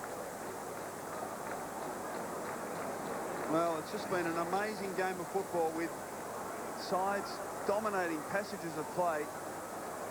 Final quarter belonging to Collingwood and Chris Tarrant. Burns again looking for O'Brien. Goods went cruising past. The Bennett kick smothered. Second chance for Bennett. Schwass Kick around the body, hard up against the lino. Bree through him. Buckley held, no. Burns, look out. Wobbles it only as far as Bennett. So the Swans a chance. They need to kick a goal. 22 minutes in. As we get the 5-minute warning. Schwartz kicks to half forward. Mark taken by Nix, who's been a live wire up forward. He's got Goods in the goal square. He just hoists it high. They need a mark. Cloak. Yeah. Takes the chest mark. Goods slipped over. As soon as that ball was kicked, he slipped. He hit the deck, and Jason Cloak stood firm. And he's cramped up, Jason Cloak, and doesn't want to take the kick. As we watch again, and really not much of a contest for the Sydney Forwards at all. You know, he's still in the hands of a couple of trainers, Jason Cloak. And eventually will take his kick. So we've played 22 minutes. We're inside the final 5. Buckley and Lockyer, they share it. Lockyer. Creswell doesn't go to him, so he has plenty of time. Kick towards Rocker. Got rid of Dunkley easily. No free kick. Play on. Rocker. Kicks it long inside the goal square. Leon Davis. Big stuff. Too good. Hand off to Williams. And he goes further afield to Schwartz. To Williams, who got one down, just managed to get boots of ball. Freeborn to Lockyer. Here's a chance for Collingwood to wrap it up. Into the pocket. Burns. Leon Davis will kick his ball. Collingwood are home.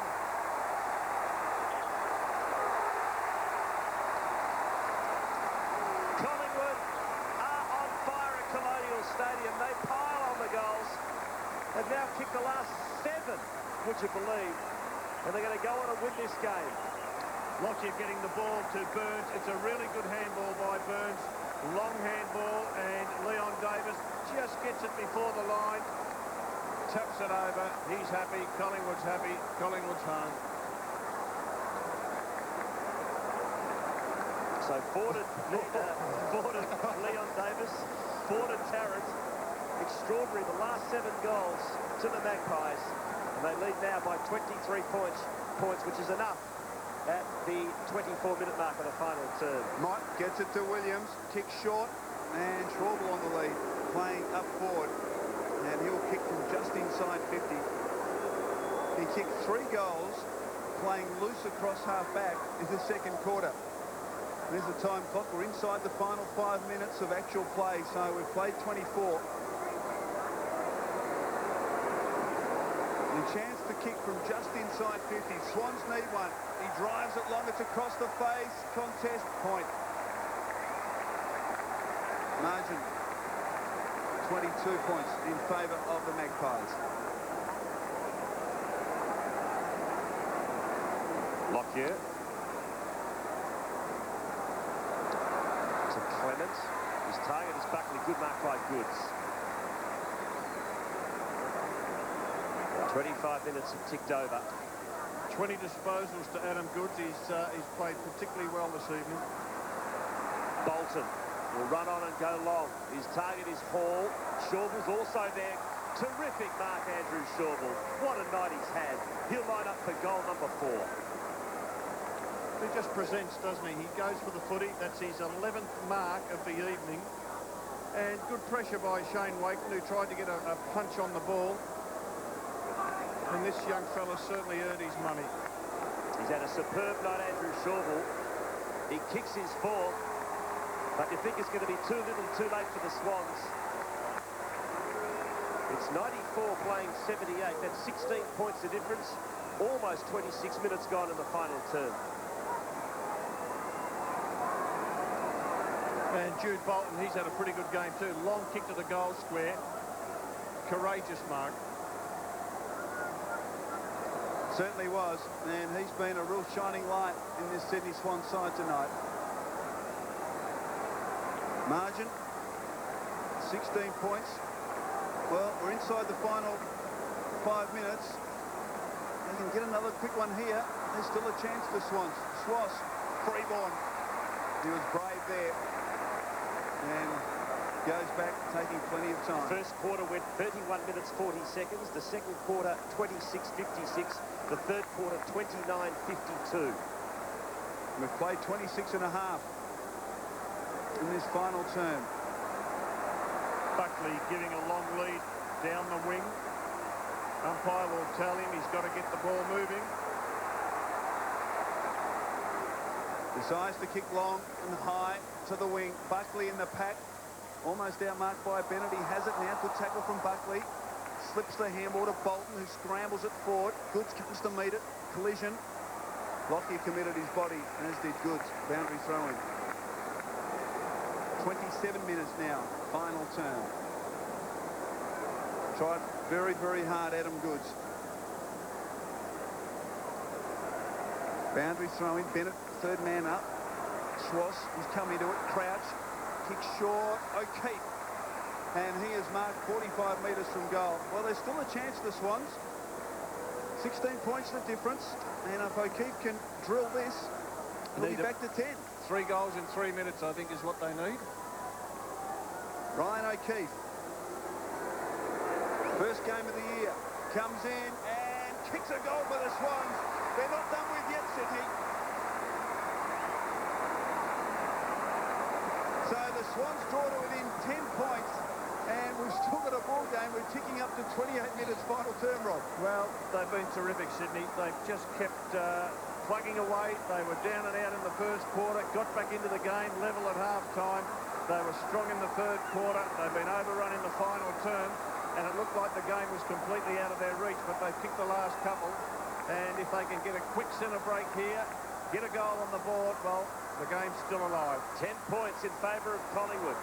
We've been travelling almost 28 and a half minutes. Gee, Schwass was unlucky not to get a free kick there. Umpire just on the wrong side of the pack. Wayne Schwass's last quarter has been his best. He's really worked hard. Ended up with 17 disposal at this stage of the game. Cloak smashes it forward for the Magpies. There's Schwass. Buckley to Burns, who's had a great game. Didak, been exciting. Breaks the tackle onto his favoured left. He drills it long in the goal square. It's a one-handed attack, is it? No, it's rushed. A rush behind to the Magpies. 29 minutes gone in the final term.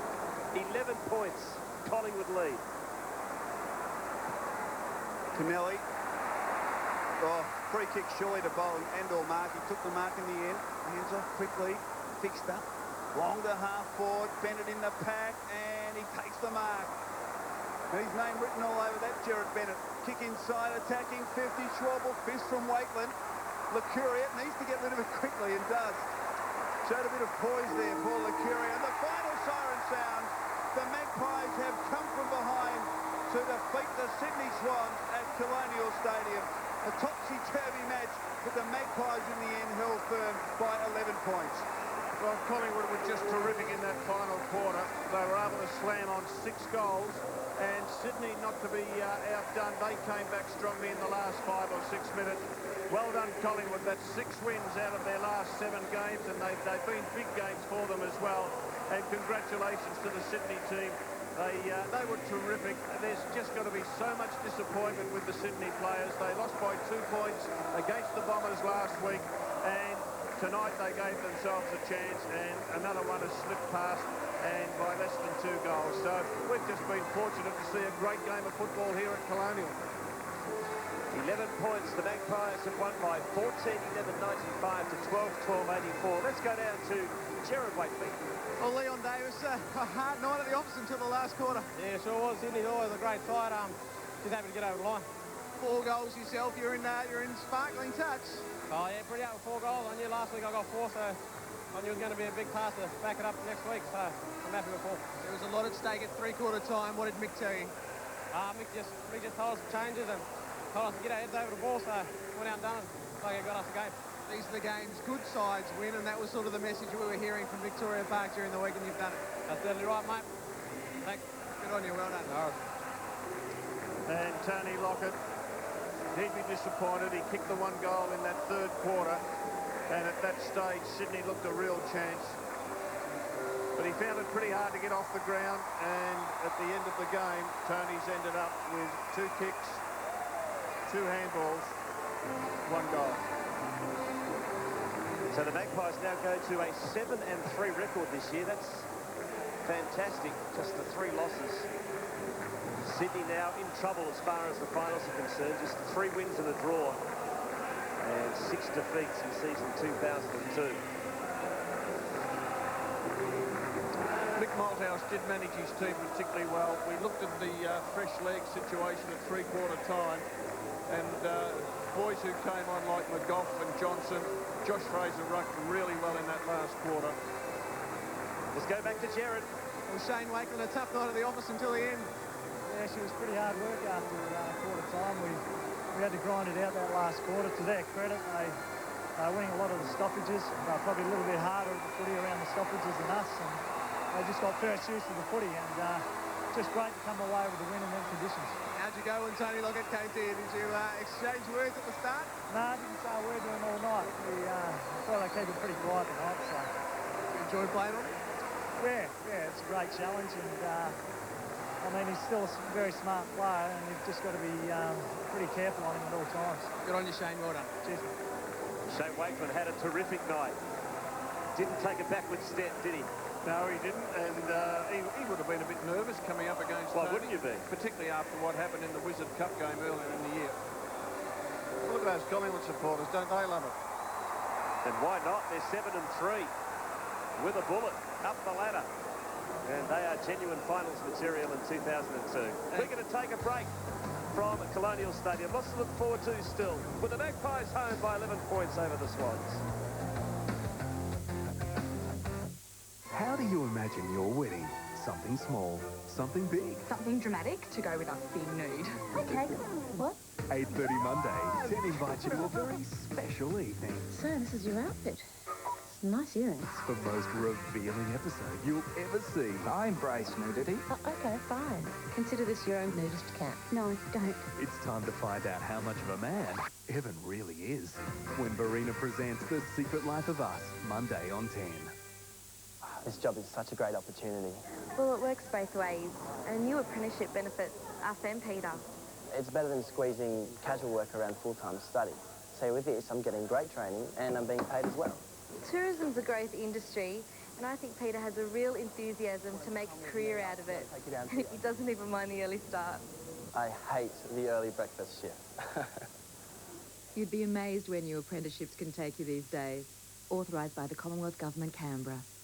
It's on now. Sportsmart's amazing mega sale. For 4 days only, you can buy famous brand sports shoes at up to 50% off. Top brand footy boots from a crazy $29.95. Tracksuits and sportswear, half price. Famous head TISA tennis rackets, not $500, now $179. Save hundreds on home gyms and fitness gear. There's mega discounts on golf clubs, bags and accessories. Plus football, soccer, basketball and water sports. Shop smart at Sportsmart. Northcote, Noble Park, Moorabbin. Hurry, mega sale ends 5 p.m. Sunday. Everything about Jetmaster Heat and Glow is simply brilliant.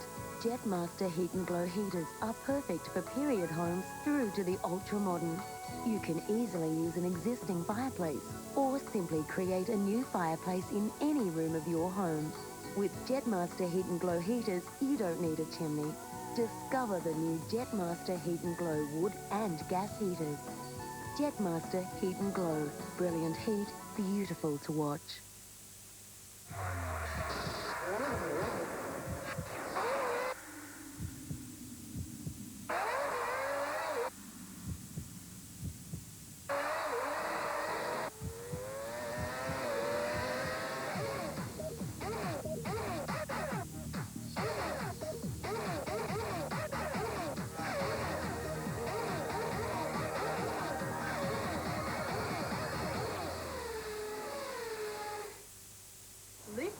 Dougie's here.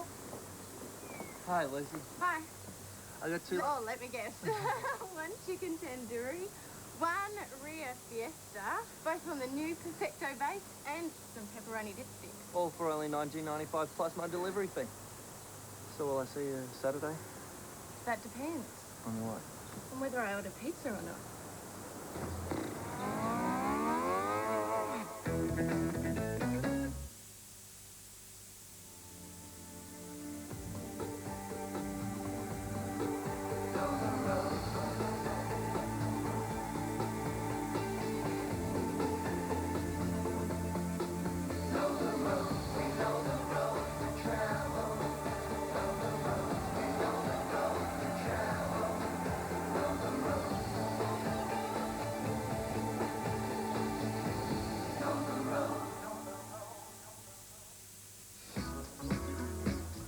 Magpies by 7, well, they kicked a 7-goal sequence in the final term, and the final margin 11 points, Robert Walls.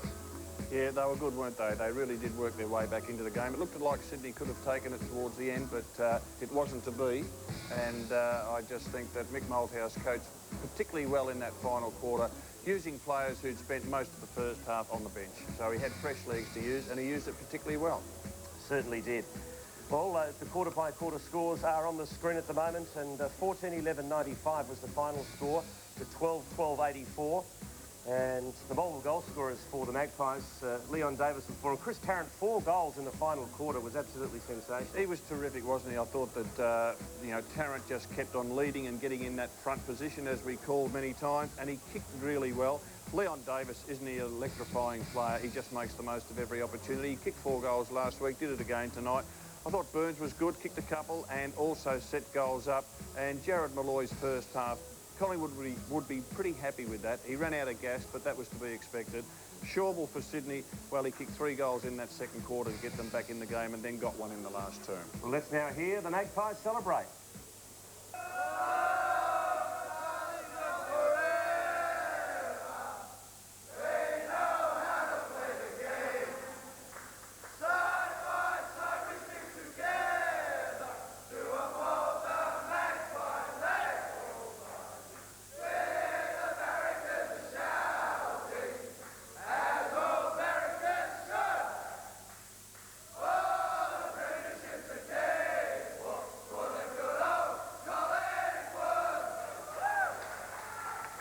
Seven 7-3 record, pretty darn good. Yes, and 6 wins out of the last 7 games, and went down narrowly in the one that they lost. I thought they'd play finals this year. I think that Mick Malthouse, 7 wins his first year. They were wooden spooners when he took over, then 7 wins, then I think it was 11, and now it looks like that they'll go on and play finals. So it's just a steady progression. It's a good way to do it. Let's go down to Gerard Whateley in the Magpie room. Scott Burns, just how important was that win? Yeah, it was pretty important. Last year, you know, they came down and beat us last year, which messed us up a bit. And there's a fair few teams now around that 6-4 mark, so it was pretty important just to get that game clear. I don't know what happened in Adelaide and Brisbane, but you got Port and Hawthorn tomorrow as well. Melbourne dropped that one. Essendon dropped that one last night. So, you know, it was important to get the extra 4 points and get a game clear of a few teams. There's a real air that you're a top sider, and you all realise that. We're a good side. We're still getting better, so... you know, as long as we can keep most of the people out on the track, we'll keep improving, I think, each week. It was pretty physical at times there, particularly in the third quarter when it started to get really hard. Yeah, well, they're pretty mature side, so, you know, they're going to throw their weight around a fair bit. I just thought the boys held up pretty well today. You know, we had all the play that first quarter. They completely outplayed us for 2 after that. To come back a couple of goals down, it was a really good effort. And Tarrant and Leon up forward, gee, they gave you something late, didn't they? Yeah, no, they're pretty potent together, and you've got Anthony playing really well at centre-half forward, presenting himself, so... yeah, it's a really good forward line. It's hard to match up. As long as we bring the ball in quick and give them a bit of space, they're pretty hard to keep up with. The coach is calling you away, but are you really enjoying your footing? Yeah, it's good. It's a bit better out there and not in the stand. Good on you. Well done. No, it's tough. Scott Burns, and interesting, I was talking to a Collingwood insider last year, and he was at an all-time low. He was having a real tough time dealing with his football career because of that hamstring injury. It looked like at one stage he might never get back, and now look at him. Yeah, well, he's enjoying it now because I think he's got finals to look forward to. He's had 10 years at Collingwood, and Scotty Burns spoke about their forward setup. I think it's one of the best forward setups in the AFL. When you think that you've got the 2 Davises, there's Tarrant, there's Malloy, who's running into form, Anthony Rocker, career best form, and Josh Fraser, who can slip in there. Rupert Betheris also can take a mark and kick a goal. And I think one of the pleasing aspects about their win this evening was that Nathan Buckley didn't play a dominant role. Now, usually Buckley is in their top 2 or 3 players. He wasn't this evening, and that's a good sign for the Magpies. Tresor won that duel?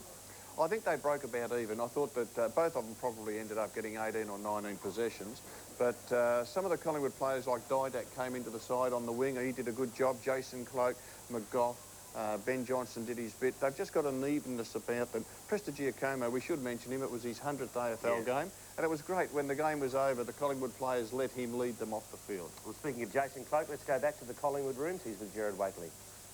Jason Cloak, you've settled in beautifully down back, and it was hard work down there tonight. Oh, for sure. I had a role to play on goods tonight. Wherever he went, I had to go with him, and he can run a fair bit, so a bit of the flu and had to go with him. So it was quite a good game to get over the top in the end. There's a few blokes at the club who've been crooked this week, haven't they?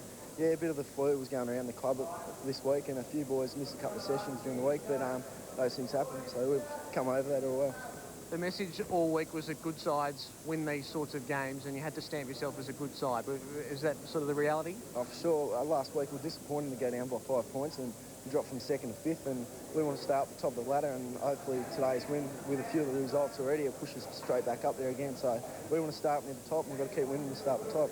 They threw everything at you. It looked like during the third quarter that you might have been gone even. I'm sure they went man on man and really pushed us with their run and through the midfield and that, and went pretty hard with them, and yeah, we just hanged on, and then last quarter Taz popped up and kicked a few for us and helped us out. You look like you're really enjoying your footy, and certainly the fans, they've adopted you straight away, haven't they? Oh, for sure. You got to go out there each week. You play footy because you love it, so you go out there and enjoy it, and it's going all right. Good on you, Jason. Well done. Oh, thanks a lot. The maturity of the young footballers now is amazing, isn't it? I guess they pick a fair bit off the television, the way that the other players conduct themselves as they're growing up. But no doubt. And part of it is their training. Not just do they get training in being a footballer, but also in how to conduct themselves in interviews and talk to sponsors and coterie groups. And it's a real package. And that young fellow there, he's got a great career in front of him. Interesting to hear Jason Cloke and Scotty Burns talking about position on the ladder and who's around them. They've got a real awareness of where they're at in this competition, and you just get a feeling, no overconfidence, but an inner feeling that they can match it with, well, the top 3 or 4 teams. They believe they're one of the top 3 or 4 teams now, and that's a good thing. Back to Gerard Waitley with a man who didn't play tonight, but I bet he's wishing he was in the side, Scott Cummings. Yeah, thanks, Scotty. Scotty, what sort of spectator do you make? Oh, terrible spectator, and mind you, I'm getting good at it now. I've been doing it for a fair while this year, but no, it's pretty edgy stuff there, but the boys did very well in the end. It was a bit nerve-wracking for a while, particularly in the third quarter. Yeah, it wasn't good. It wasn't good footy from probably from quarter time to three-quarter time. We didn't play very good footy, but mate, first quarter and the last was good enough, and we'll keep learning from it. We're going all right. We're going all right. Everyone wants to know, were you sitting near the president, and was he barracking pretty hard tonight? Oh, I stay well and truly away from Eddie. They're in those, those posh boxes, mate. I was just out there with the rest of everyone else. So, no, I stay clear of Eddie. He goes mad. You're struggling with it. Is it a foot injury at the moment? Yeah, it's a bit of a foot, and look, to be honest, my feet haven't got the easiest job in town, but they lug me around. But look, it's okay. We should be right for a full week of training, and then hopefully knock someone out and get in the team. So we'll see what happens, mate. I'm ready to go, though. We've been told there's a bit of flu going around the club, which sort of makes the effort even better from a few blokes tonight. Bit of flu going around. Fantastic. Yeah, no, well, look, it is something. If they've had to dig deep, I'm not sure how many blokes have got the flu or anything, but if they've had to dig deep, it makes it even better. So they've done well, and they fought it out for, that last quarter where, if you're a bit crook or you're feeling a bit under the weather, things start getting a little bit harder, that sort of stuff. These guys don't know that, and they just keep going the whole time. It's fantastic. Good on you, Scotty. We hope you're out there next week. Thanks, buddy. Beautiful. Scott, I like that quote. His feet have a fair job to do. Yeah. How is he going to play a role in the structure? I mean, what is he sort of going to be more of a bench player coming on, or how are they going to structure it with Scott Cummings? I think if they're at their very best, at their strongest, I don't think there's a spot for him in the 18. In fact, I don't think there's a spot for him in the 22. Just my opinion. Yeah. But Mick Malthouse obviously sees some value in him. He coached Scott Cummings with the West Coast Eagles. He's always got the best out of him, hasn't he? Yeah, I have a feeling that Scott Cummings is very good for team morale, very good around the club rooms and training nights and that sort of thing. And it's a long season. There'll be injuries to players, and he might end up playing only 6, 7, 8 games. But that could be enough to help the Magpies get to, well, in that top 3 or 4 spot. Yes, of course, a Coleman medalist. Yes, Coleman medalist. Always plays well in his first year at a club, doesn't he? He certainly did. He's been to a few. Well, it was a great game here tonight at Colonial Stadium. It was the Magpies home by 11 points.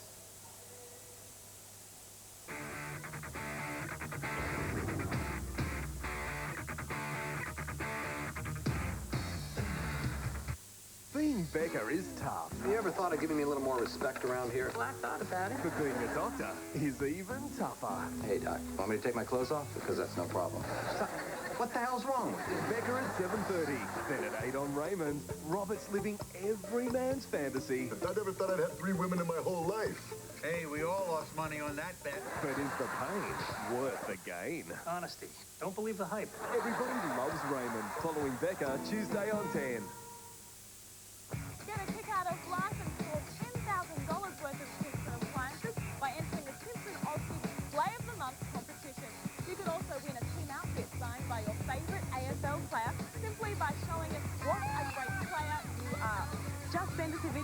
in action on the field to win these great prizes and more. Check out afl.com.au for entry details. Thanks to Simpson, proud sponsor of the AFL Auskick Junior Development Program.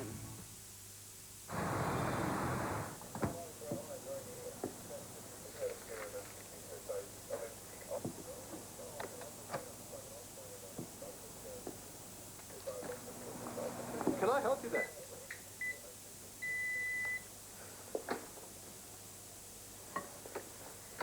Thanks.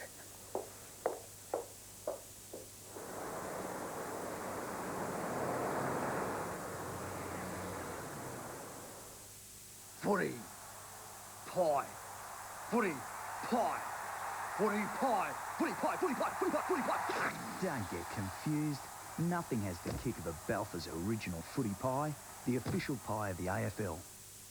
Share the excitement with the Optus Sports Tonight Player of the Round competition. You could win a weekly prize of the new active lifestyle Nokia 5210 or major prize of a trip to the grand final for you and 3 friends. Watch Sports Tonight Mondays for your chance to win. Fantastic night here at Colonial Stadium with the Magpies and a great game of football on Saturday Night Football on 10, winning by 11 points, 14-11-95 to 12-12-84. Leon Davis 4, Tarrant 4, Burns 2 were the multiple goal scorers for the Magpies. Shawble from centre-half back, 4 goals for the Sydney Swans in what was a great, well, single-handed performance goal-kicking-wise. He didn't have many mates tonight, and that 7-goal sequence one stage for the Magpies really turned things around when they looked pretty... I mean, three-quarter time you said it looked like the Swans might run over the top of them, but... Well, we saw that that caption about the fresh legs, and I think all of us thought then that, Collingwood have got some run left, and we thought that players like Williams, who'd really run hard for 3 quarters, you just wondered how long they could keep going. Wayne Schwash certainly picked his work rate up in that last term, but Sydney, apart from Shawble, who, as you mentioned, played mainly as a defender, they didn't get much out of Barry Hall and Tony Lockett, and in the end that hurt them.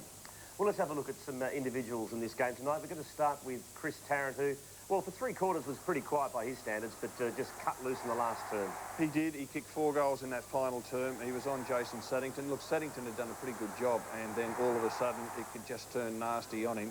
But he is a rare talent, Chris Tarrant. He's got that ability to get in front. He's always on the lead. He started well in the first quarter, and then he finished really well in the final quarter. And that would have given him a lot of satisfaction. Gives the other players confidence to know that they've got a forward who can mark and kick goals as he does. Anthony Rocker did a lot of the bullocking work. Took a couple of spectacular marks in pack marks in between, but gee, he does a lot of those 1%ers, doesn't he, as well? He covered a lot of ground. I think he realised that to get the better of Dunkley, he had to be on the move. And as you mentioned, took a couple of great pack marks like he did there. But he's come of age. He really has. And I think that Anthony Rocker's probably, with Buckley, their most important player now. And Scott Burns, we've already heard from him in the rooms, but again, did a lot of those little hard things, didn't he, in the pack, and has the ability to create also. Oh, he's hard and tough. And we saw at one stage in the game where he just bashed and crashed his way through a ruck contest situation and got the handball off, and I think Didak finished up with the goal. And here he is there. He just feeds the ball off, and often Collingwood go back before they go forward with the handball.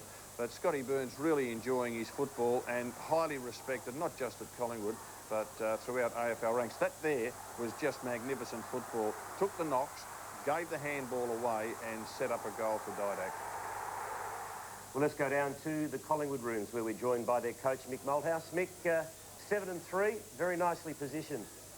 Well, yeah, it is. It could have easily been 6-4 today, but perhaps it should have been 7-2 last week, and we let ourselves down in the dying minutes and early in the first quarter. So there's a lot to be learnt today. As I said to the boys, we had full control at quarter time. We had no control for the next 2 or about quarter and a half because of the way Sydney played. We didn't adjust, and I thought we adjusted late, but at least got there. Mick, congratulations on the wing. Magnificent crowd support, and the Collingwood players certainly look as if they appreciate it. And the other thing was, I thought that Nathan Buckley worked hard tonight. He had a quality opponent in Cresswell. Good to see you get up and win without the skipper dominating. I think, Robert, if the club is to advance as a football club, as a football team, we know as a club we will, but as a football team, we really need to share the responsibilities. Nathan didn't play well tonight, and I think it'd be robbing Creswell of his performance if we said it was a bad, or he had a flat spot. I thought Darren Creswell played very, very well and played smart on Nathan. Nathan just didn't win the ball that we normally expect of him, and even that mark he dropped, I think that's a man without a bit of confidence. So he'll need this week to get back. But I just think, I heard you say about Scott Burns and so forth. It's interesting that last year we only had him for 6 or 7 games. He's added another dimension to us, as has Mark McGough. We haven't used him a lot in the middle in the last couple of weeks. So our midfield is a little bit different than what it has been in the past, and I think that we're benefiting by it because we're not relying on one person. How important were fresh legs at three-quarter time? Nick, we commented on a couple of the youngsters that hadn't had a lot of game time and it proved quite valuable in the last quarter. Oh, I think it was important for Josh Fraser. He's had an indifferent season, Josh. I know he may have played all games, in fact, but he did suffer osteitis pubis for November, December, January, and through to February. And it was touch and go whether we actually got him up for the start of the season. So we've been pretty gentle with him. And I think at the end of the day, we needed a little bit of reward for the patience we've shown. And in the last couple of weeks, he's elevated his work ethic. And I thought that, even though Steve's been very, very good for us, I thought tonight Josh probably got us back in the game in that last quarter. And then Mark McGough, and then you mentioned Ben Johnson. They're 3 young players that didn't have a lot of game time, so they should have been pretty fresh. Mick, what were your thoughts when you heard that Tony Lockett was selected for Sydney? Did you think he'd be a bit underdone? How did you think he would play? And were you concerned at all that there could be repercussions from the Shane Wakeland, Tony Lockett incident early in the year? No, what happened early in the year didn't worry me, and I don't think it worried Shane. I've had a close look at the two games he played in the seconds. Well, when I say seconds, it was Port Melbourne, and 3/4 of a game in each. He kicked goals in each. In fact, I was surprised at how light he looked. He certainly hasn't put the weight on that I expected he would put on, having not played for a number of weeks. He's obviously a man without a bit of confidence because he dropped he probably should have kicked the goal early on when I think it was touched off the boot and they didn't pay it, but he got one later on. But look, it wasn't going to be, it wasn't unexpected. We generally thought that he'd come back at some stage, and given the fact that they played so well against us in a practice match, in the Wizard Cup this year, we thought they'd make a couple of changes, Stevens and Lockett, and we didn't know Lachlan was out until late, so that was a bonus for us, but it's unfortunate for him. But no, we weren't overly, I say we were concerned, but we had a fair idea that he would play. Mick, Robert was commenting on your forward line. It's full of exciting players. It's so versatile, and Leon Davis is one name that springs to mind. How do you rate this forward line compared to the forward lines you've coached in your career so far? I haven't really thought of it like that. It's so versatile. Yeah, I've been pretty fortunate, I suppose. I don't think I've ever had a centre-half forward in I can't remember how long I've coached now. It happens after games like this. Something like 17 or 19 or something like that. Yeah, well, whatever, it's too long. But I've never really had a centre-half forward. And when I say that, I mean all niceties to the centre-half forwards we've had there, but not a name centre-half forward. But I've had Simon Beasley as a full forward and Peter Simic as a full forward. And Scotty Cummings, who have all, I think the 3 of them have all kicked 100 goals. So it'd be nice for Chris to be up around there at some stage in his career. But I think the game today, you can't afford just to get locked in on one player. And we've got Scotty Cummings who'll come back in the next couple of weeks. He may even come back next week, depending on a couple of injuries. But at the end of the day, if you look at Chris Tarrant, he didn't look like he was in it for a while. He didn't train during later in the week because he had a touch of the flu. But to bounce back and kick 4, and Leon Davis is going to be one of the most dangerous players around, along with Philip Matera and Jeff Farmer and these sort of players. They really do rattle the opposition because you can't keep them out all day, and they've got such electrifying pace and they've got great skills. So he's added another dimension to us. But I think Brodie Holland worked pretty hard and Nick Davis worked pretty hard for us. So, you know, if they don't kick goals, hopefully they create something for us. Mick, going into the game, how many minutes did you think you'd get out of Jared Malloy? Well, we got up front. He does need to be injected before the game, and he needs to be injected again at half-time. And I guess what I wanted to do today was to see, you know, we know how bullocking he is and that sort of stuff, and if he could hold up his end, it would take a little bit of pressure off Anthony, and I thought Anthony was terrific, really, in his marking. He took 10 marks again. It's harder to take marks in the forward area than anywhere else on the ground, and I thought he was pretty good for us today. So Jared did he played his part, and we really, I mean, I could have brought him back on the last quarter, but the way Josh was playing, I just thought that perhaps with the run that we had, we needed to more than likely win the ball at ground level and in the air. So Jared didn't need to come back on. Nick, as the team gains maturity and experience, I guess, I mean, it seems that you're far more consistent as a unit, and there's not a lot of difference between your best and your worst. Is that one of the keys to being a top side in the competition?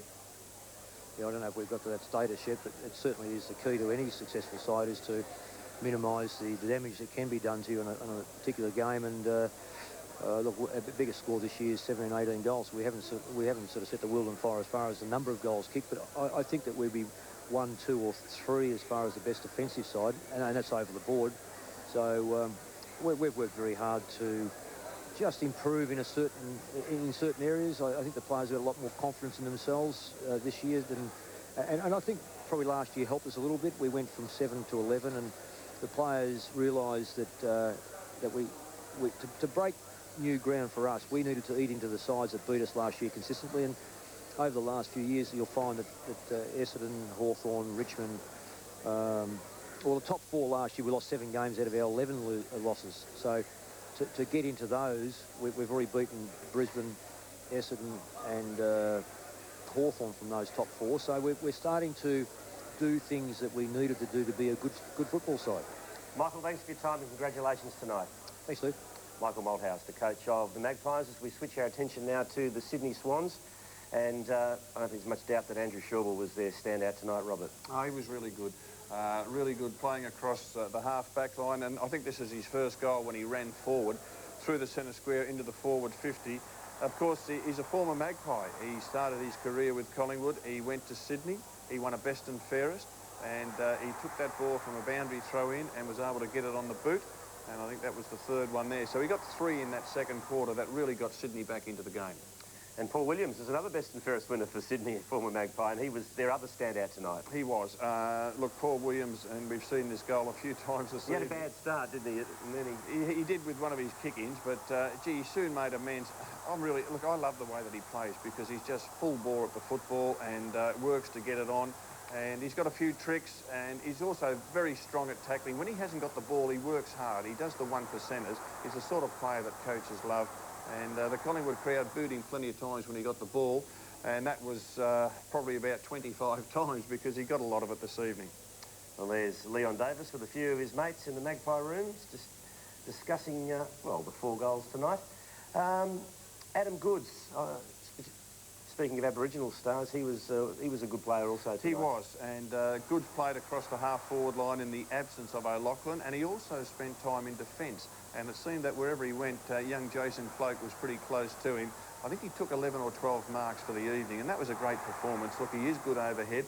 Some people have been critical of his form in the last couple of years. They thought that he didn't mature as much as you would have expected, but I've seen him play the last 2 weeks, and I think he's well and truly back on track.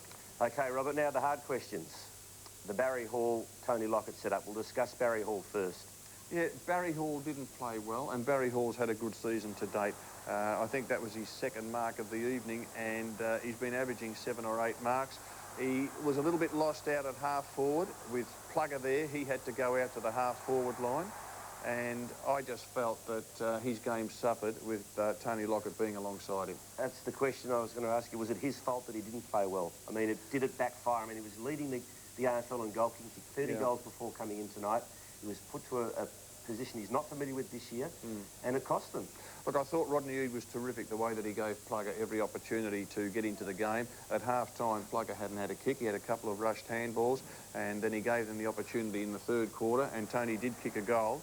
But I don't think it helps Barry Hall. And, look, I was hoping that Tony Lockett had played pretty well, but he couldn't get off the ground. That was his biggest problem. He's just lost all spring. He tried hard there, as you can see.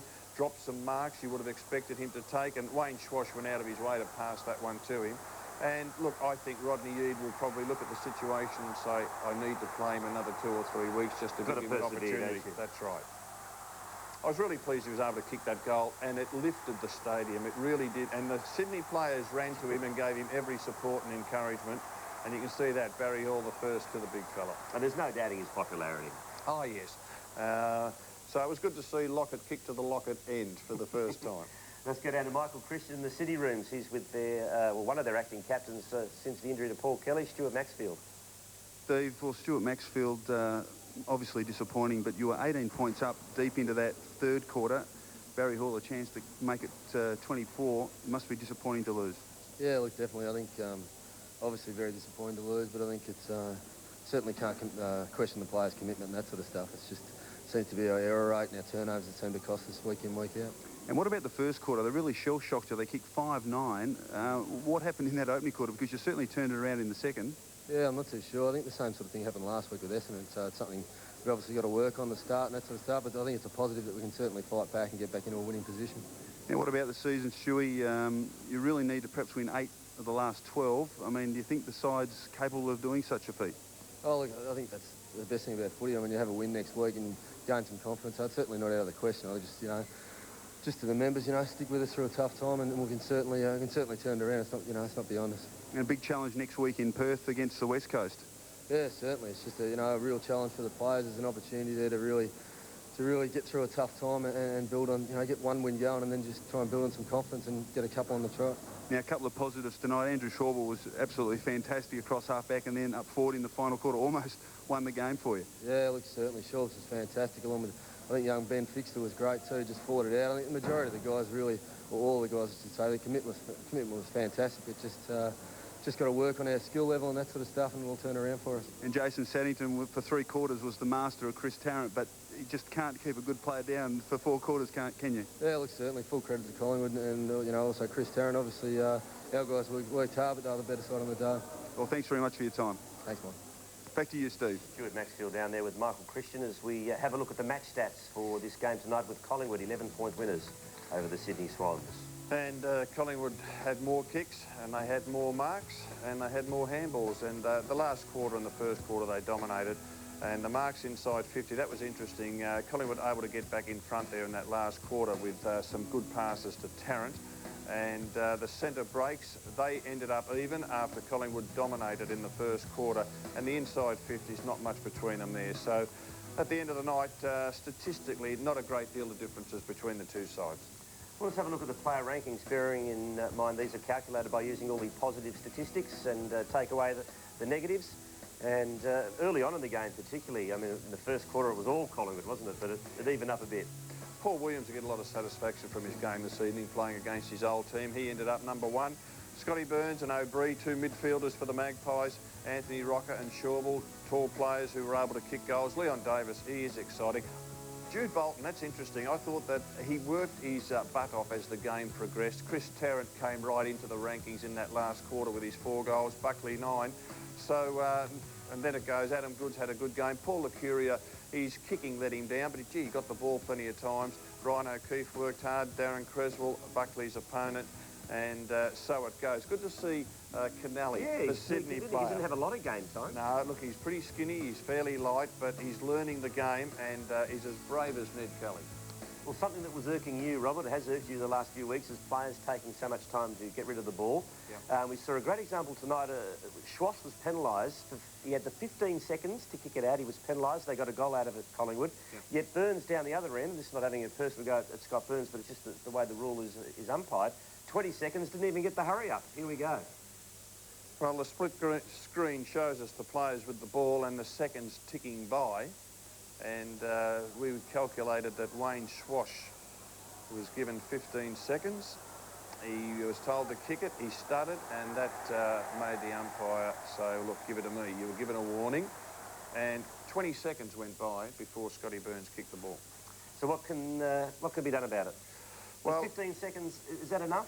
I think it's pretty tough on the player who's kicking off, because he's got, say, 15 seconds to get rid of the ball. A player having a shot for goal, he can go back and he can take 15, 20, 25 seconds. We've seen that happen this year. The umpires have been told in the last 2 weeks to hurry players up, and that's been happening, but I've got no doubt that the Rules Committee will look at changing the rule over summer so that it will be a maximum of 15 seconds that a player in the field, so back pocket or wing or half forward flank, they might allow a player who says, I'm going to have a definite shot for goal, they may allow him the 20 seconds. Do we need a shot clock, which has been suggested by... I know it's getting very Americanised, but is there... I mean, the umpires need some sort of guy. They can't sit there with their stopwatch or whatever. I mean, would a shot clock on the screen marking down to 15 seconds be an idea? It's an interesting idea, and I think Mick Malthouse brought that up a couple of weeks ago, that you have a clock on the scoreboard and it counts down, and it really does bring the crowd into it, doesn't it? And you could hear the anticipation build. I'm not sure that we're quite ready for that. Let's have a look at Collingwood's month ahead. 7-3 their record. And, well, Melbourne at the MCG, certainly a winnable game, Robert. Yes, I saw Melbourne play today and they were pretty disappointing against the Cats down at Skilled Stadium. No one's won in the West as yet. That'll be a tough one. Kangaroos are always tough. We saw the Kangaroos last night put up a really solid performance against Essendon. And Adelaide at Footy Park, that'd be a hard ask as well. So they've got a reasonably tough month coming ahead. The Magpies, they say they're all tough. What about the Swans? Mathematically, obviously, they can still make it, but is finals now out of the question, you think? No, I don't think so. I think you'd have to give them another 6 weeks. If they can win 4 out of the next 6, well, they're still alive as far as finals go. Hard to beat West Coast at Subiaco. Should be able to beat Geelong at Sydney. Should be able to beat Fremantle at Sydney. And Hawthorn MCG, even money bet, I would think, having watched Sydney play the last 2 weeks. OK, we're going to take a break here from Colonial Stadium. Still lots to look forward to. We're going to discuss the other matches decided in round 10 and also look ahead to round 11. You're watching AFL on Network 10.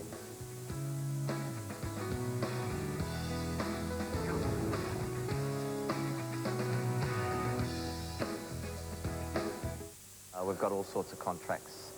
Air conditioning, industrial ovens, hospitals.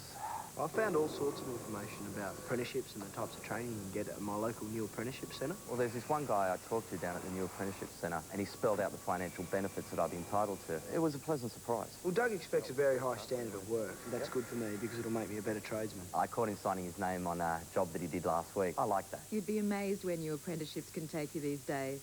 Authorised by the Commonwealth Government, Canberra.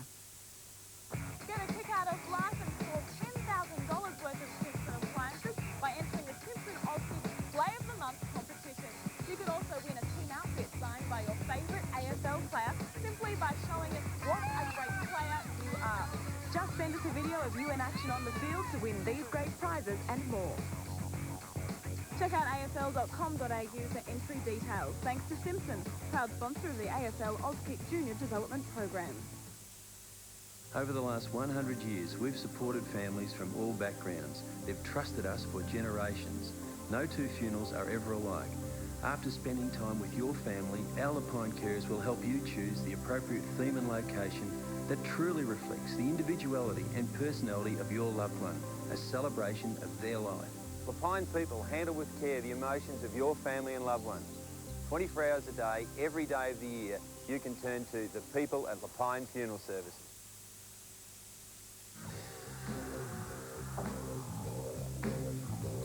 Fantastic game here tonight at Colonial Stadium with the Magpies defeating the Sydney Swans by 11 points to shoot further up the ladder. Great crowd also tonight. 46,000, in excess of 46,000 people to watch Collingwood take on Sydney with an interstate team involved. That certainly is a fantastic effort by the Magpie fans. 14-11-95 to 12-12-84 the final scores. Leon Davis and Tarrant 4 apiece for the Magpies. Burns kicked 2, while Shawble was the only multiple goal scorer for the Sydney Swans. Let's look at the other games decided so far in round 10, and firstly to the MCG this afternoon, where Richmond took on the Western Bulldogs, and well, the Bulldogs got off to a bit of a flyer. The Tigers fought back, and there was nothing in it for well up to three-quarter time, and in the final quarter, the Western Bulldogs got away, and Richmond just couldn't finish off as well as the Western Bulldogs did in their forward 50. And the Bulldogs on a bit of a roll now, and real problems that you'd think now for the Tigers. Yes, Richmond are doing it pretty hard. They've lost some of their tall players. Ben Holland is a big loss to them, of course, and Matthew Richardson being out. But you've got to hand it to the Western Bulldogs. They've been terrific after losing those early games, and Terry Wallace being under fire. They've responded in magnificent fashion, and I didn't see the game, but I heard that Daniel Bandy is playing some very good football. Had a blinder, kicked 4 goals, Daniel Bandy. He is such an athlete. Such an athlete. And I guess one of the criticisms was that when he was at Fremantle Dockers, he wasn't probably taught how to play the game as well as maybe he could have. Well, I also think there was a stage there with the Dockers where he played something like 20, 25 games without being in a winning side. And, Makes it tough, doesn't well, it? that hampers your development as a footballer, and I'm sure he's enjoying playing in a winning team and making the most of it. Also, it's probably his last opportunity. If he doesn't fire with the Bulldogs, his AFL career's over. Well, the game was in the balance in the final quarter, and Tony Liberatore laid this tackle, which was later described by Terry Wallace as a match-winning tackle. And he's been the best tackler in the AFL for over 10 years. He just thrives on that sort of thing, and a real lifter for the team when you do that.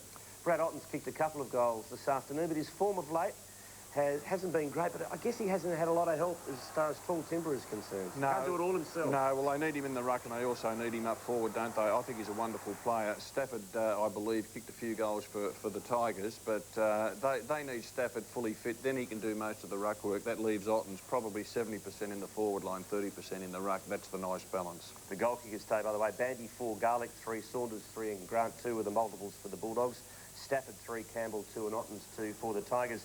Danny Frawley, we heard such the fuss and bother about his performance-based contract at the start of the year, Rob. Yes, and the president, Clinton Casey, came out last week and said, look, don't worry too much about Danny, you'll be able to eat. In other words, he was saying, look, his base makes up most of his contract, and just a little bit at the end depends on the win-loss performance. Richmond 4 and 6 this year. Western Bulldogs also 4 and 6. The Tigers next week have the Kangaroos at the MCG, a Friday night game, and the Bulldogs play Fremantle at Optus Oval on the Sunday. Well, you'd think the Bulldogs with 4 wins in a row that they should be able to beat Fremantle here. They can make the finals now, can't they? Oh, they can. Look, that's the crazy part about it. You should never write a team off or think that a team's got it home and hosed. Tigers, on the other hand, against the Kangaroos, that's a hard ask because Kangaroos last night were terrific against the Bombers. They hit in hard, they tackled well, and they're playing with plenty of spirit. So I think Richmond will find it hard to beat the Kangaroos next week. You ventured down to Skills Stadium, or Canadian Park, call it what you like, this afternoon. And, well, I thought Melbourne would win quite comfortably, but talk us through Geelong's win, 12-17-89 to 9-9-63. Well, the Cats were really good. Kent Kingsley, he kicked 6 goals for Geelong. He could have kicked 10, and he's in really good form. He's kicked 30-odd goals this year. Of course, he was a former Kangaroo, spent 4 years with the Kangaroos. Their backline was good. Ben Graham moved into defence, and I think that's where he should play. Got votes today? He got votes, and he played really well across the half-back line, and they've got Scarlett. They moved Tom Harley into the forward line. He took some early marks, but players like Clark were lively in the midfield. Riccardi, he was also pretty good. And I just think that Geelong are on the right track with their young players. Melbourne, on the other hand, were dreadfully disappointing. Their midfield didn't work at all. Players like Leon Chelley and Woe Woden, they struggled to get a kick. Adam Uze was covered pretty well. And there we see the result there over in Adelaide. Yep. And the Crows, is that the final score? 15, yes it is, 15-11, 101 to 14-10-94. I tipped the Crows over there. I just thought that might get them over the line. Yeah, look, the Crows, I'm impressed with the Crows. I think that players like Rashudo and McLeod are in great form. They've also got a forward set up with Welsh playing some really good football, and Burton playing in that forward line. Kane Johnson, we know he's a terrific on-baller, and that would give them enormous confidence. I didn't tip Adelaide to play finals this year. I'm certain they will now. Let's have a look at the Cybercoach result tonight. The question, can Collingwood win this year's flag? I don't have any Collingwood fans phoned in, Robert. There's no bias in that, is there? We don't want any bias reporting, do we? Certainly don't. Let's have a look at what's coming up next week on Network 10. We're at the halfway mark of the season, would you believe, already, round 11. Essendon, Port Adelaide on Saturday night. Check your local guides, and also it's the West Coast Eagles up against the Sydney Swans. And Monday afternoon, well, what a big game that is going to be. Melbourne, Collingwood at the MCG, Rob. Yes, that's a traditional game, isn't it, against traditional rivals. I've got no doubt Melbourne will respond and come up all guns blazing for that big one against the Pies. Thanks for your time. Hope you enjoyed tonight's match at Colonial. It was the Magpies by 11 points over the Swans. Good night.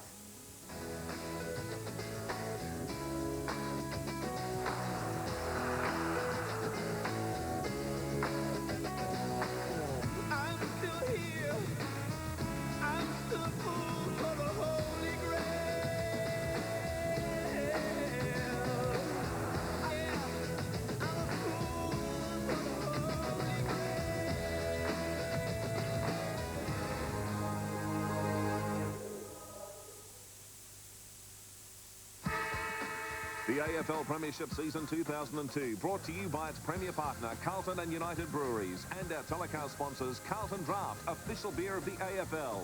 Strathfield, the right choice for mobiles. Call 13 11 77. Ford dealers, ordinary people doing extraordinary deals. Nintendo GameCube, get into it. The TAC, wipe off 5 or wipe out lives. And just say the word, yes, Optus. Just what has Mike been hiding under that doctor's coat of his? Your nurse is suing you? Why? She's claiming I sexually harassed her. Why would she claim that? You think you know somebody. You ever threatened to fire you unless you had sex with him? Could this case break up two best friends? Is there anyone else I should know about? You can't possibly think I was hitting on that patient. You didn't trust me enough to tell me about Linda Coleman. I didn't trust you to trust me, and I was right. Now it's all up to Ed. Whatever's going on with you and Mike, you gotta get over it. He needs you. A must-see Ed, 7:30 Thursday.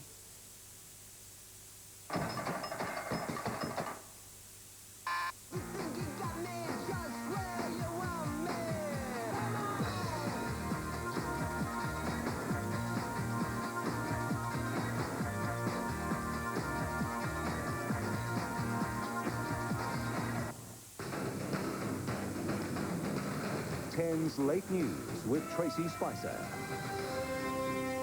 Tonight, a hospital superbug outbreak sparks fears of a major health crisis. Horse riders saddled with liability insurance call on the government to rein in the cost. And remembering the night the Japanese declared war on Sydney. But first tonight, breaking news. Disgraced South African cricketer Hansi Cronje has been killed in a plane crash. A spokesman for the South African Sports Ministry says Cronje was a passenger in a plane which crashed into a mountain in the far south of the country. We'll have more details on that story as they become available. There are calls for Australia's health system to be given an urgent checkup. They come after a new outbreak of so-called superbugs. Peter Barnes and his wife Sandra should be enjoying their newborn son, but an infection contracted in hospital soon after the birth has left Peter's partner ill, very ill. They've been putting in the triple antibiotics, and that didn't seem to work, so they decided to put her back to theatre last night. An upsurge in drug-resistant bacteria outbreaks continue to plague Australia's health system. Sydney's Prince of Wales Hospital will reopen a ward recently hit with one of these superbugs on Monday after several weeks of decontamination.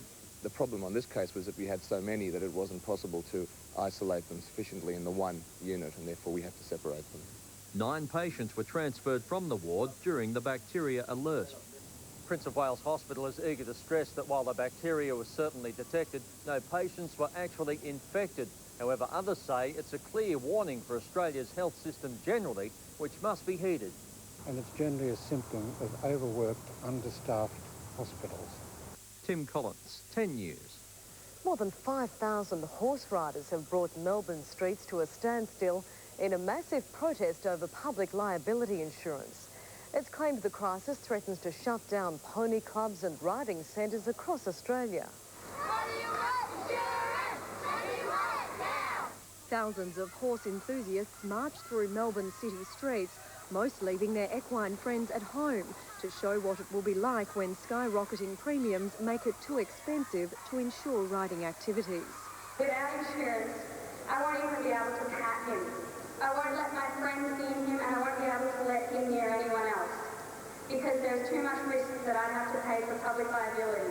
Melbourne's rally, one of many protests held around the country.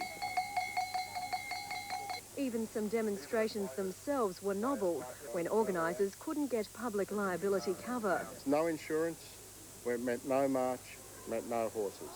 And as you can see from the bridle that I'm carrying here, this is going to be an all too familiar scene.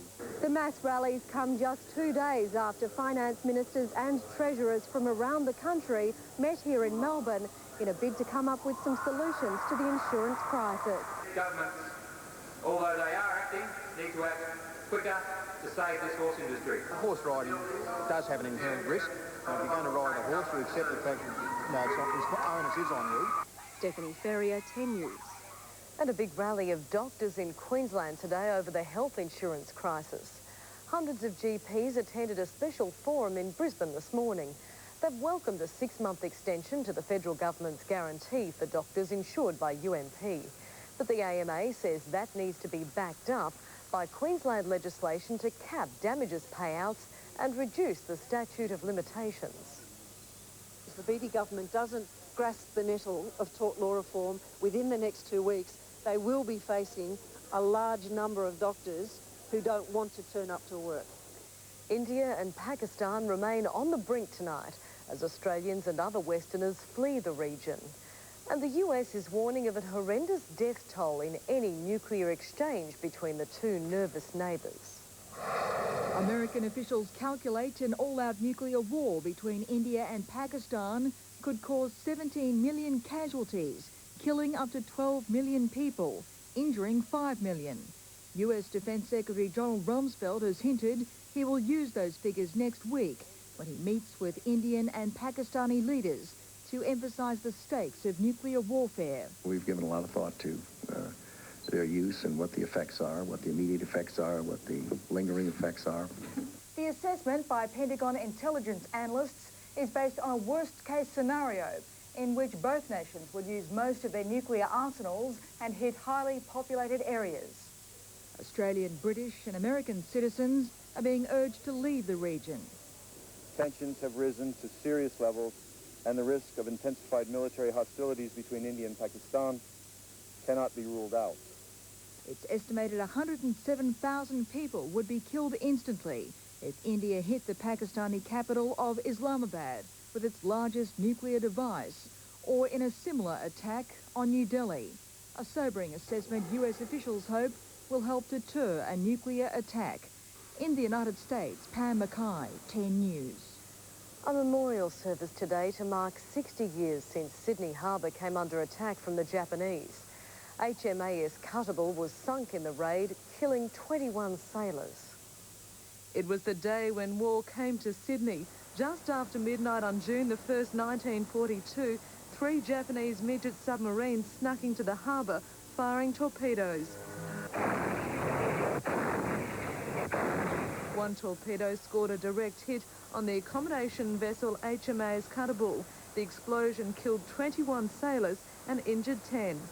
The particular significance of the sinking of Cuttable was the realisation for Australians that our isolation did not protect us from the horrors of war.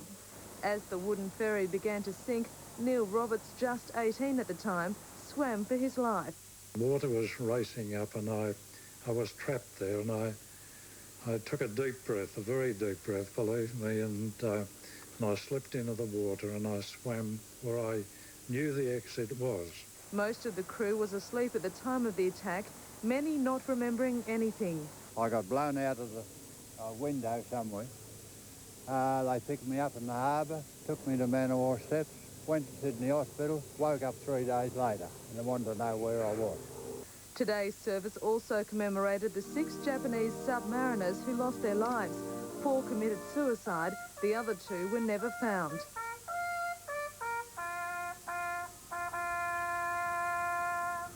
Wreaths were laid by both countries and also by survivors, remembering their lost mates. Anita Clark, 10 News. And coming up in 10's Late News, actor Woody Allen in court over missing millions. And party time, a nation gets set for a right royal bash.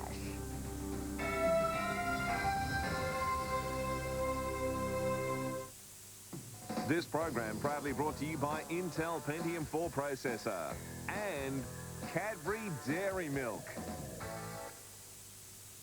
Righto, boys, pile in. Don't want to do another dozen laps. G'day, Mrs. T. We've got a big game tomorrow. Rose has cooked you a lovely meal. Show a bit of respect. If you're hungry, come on, eat here, boys. Eat up. Do good, son. Thanks, Mum. You better play a lot better tomorrow than you trained tonight, or Walton. Ci vediamo domani. Zaffarelli brings out the Italian in everyone.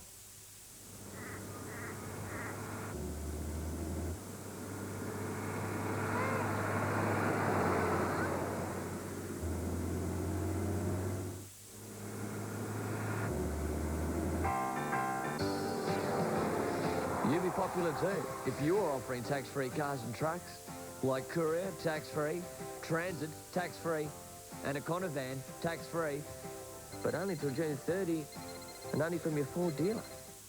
Nothing to wear this winter? Well, how about this 9-carat gold oval bangle? Was $399, now just $199. Michael Hill Jewelers 10 to 50% off June sale. That ought to warm you.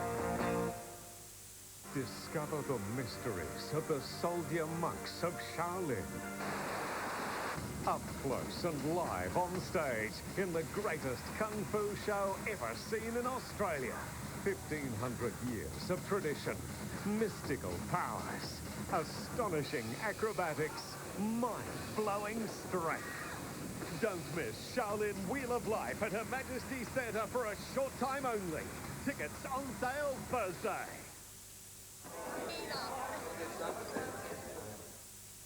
You better play a lot better tomorrow than you trained tonight, or Walton. Ci vediamo domani. Zaffarelli brings out the Italian in everyone. On nomination night, Big Brother did a worldwide first and nominated them all. You were nominated. Really? Oh. 7:30 Sunday, it's the most important night yet. Each and every housemate is nominated for eviction. But that's not all. Big Brother has another nasty surprise up his sleeve. In a special 2-hour episode, you won't just vote out one housemate, you'll evict 2. It's time to go. It's time to go. Who will they be? Double eviction, 7:30 Sunday. Could have been another of his films if it wasn't true. Funny guy Woody Allen has taken his longtime friend, producer Jean Doumanian, to court over missing millions. The 66-year-old comedian has told a packed court in Manhattan he's been deprived of nearly $20 million from his films. Allen says he discovered the shortfall after dissolving his business partnership with Doumanian. However, Doumanian claims Allen owes him money. Britain is on the eve of massive celebrations. For the next 4 days, it'll be parties, concerts and parades for the Queen's Golden Jubilee. At the Royal Mews in London, the carriages that will form part of the pageantry of the coming days are being spruced up. They're geared to grand ceremonial here, but nothing's being left to chance. Meanwhile, at RAF Bryce Norton, everything's being synchronised for a unique Jubilee flypast as the Queen and other members of the family appear on the palace balcony. 27 planes will be taking part, including the Red Arrows and Concorde. The procession to St Paul's will take senior members of the royal family to a special service. And today, from the Millennium Wheel, the Earl and Countess of Wessex were getting a bird's-eye view of the route and the preparations for the 2 concerts at the palace. Inside the palace grounds, the BBC Symphony Orchestra has been rehearsing for the concert which the Queen will attend tomorrow night. She'll find her garden transformed into a vast arena with seating for 12,000 guests. And on her roof today, she would have found the guitarist Brian May, renowned for having the same hairstyle since the last Jubilee. It's from this spot that he'll kick off the pop concert on Monday. Across town, another of the stars, Ozzy Osbourne, was polishing up his palace party piece, Paranoid, and pondering perhaps on the rules that have been issued banning swearing, shouting, or disturbing animal life.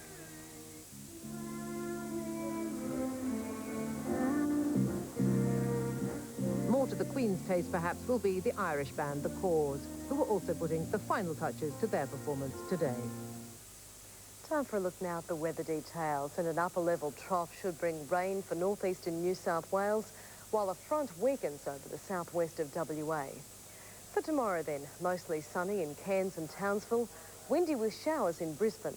Showers for Sydney, early frost for Canberra, mostly sunny in Melbourne, Adelaide and Hobart, showers for Perth, sunny in the top end and across the centre. Before we go, just repeating the news that disgraced South African cricketer Hansi Cronje has been killed in a plane crash in the far south of the country. And that brings you up to date with the latest news. Thanks for joining us. After the break, Sports Tonight with Steve Hart. Good night.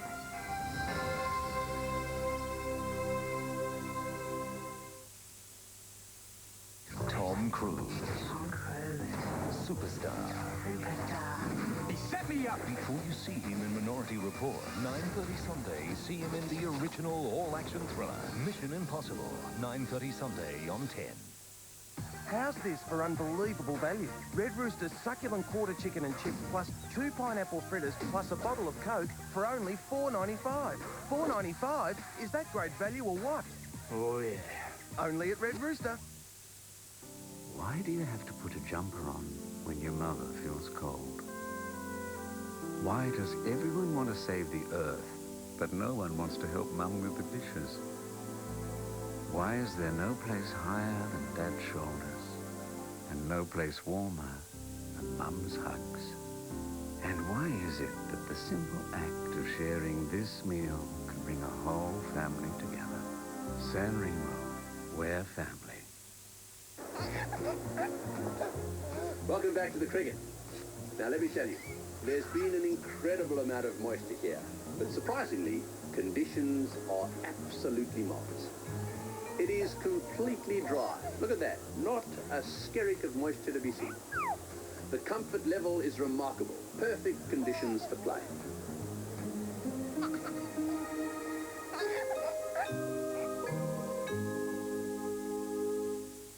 Nothing to wear this winter? Well, how about this quarter carat diamond cross? Was $699, now just $299. Michael Hill Jewelers 10 to 50% off June sale. That ought to warm you. Don't miss great deals and great savings during Mitsubishi's end of financial year sale. Like Pajero petrol models with 3 years free scheduled servicing. See your participating Mitsubishi dealer now. How's this for unbelievable value? Red Rooster's succulent quarter chicken and chips plus 2 pineapple fritters plus a bottle of Coke for only $4.95. $4.95? Is that great value or what? Oh, yeah. Only at Red Rooster.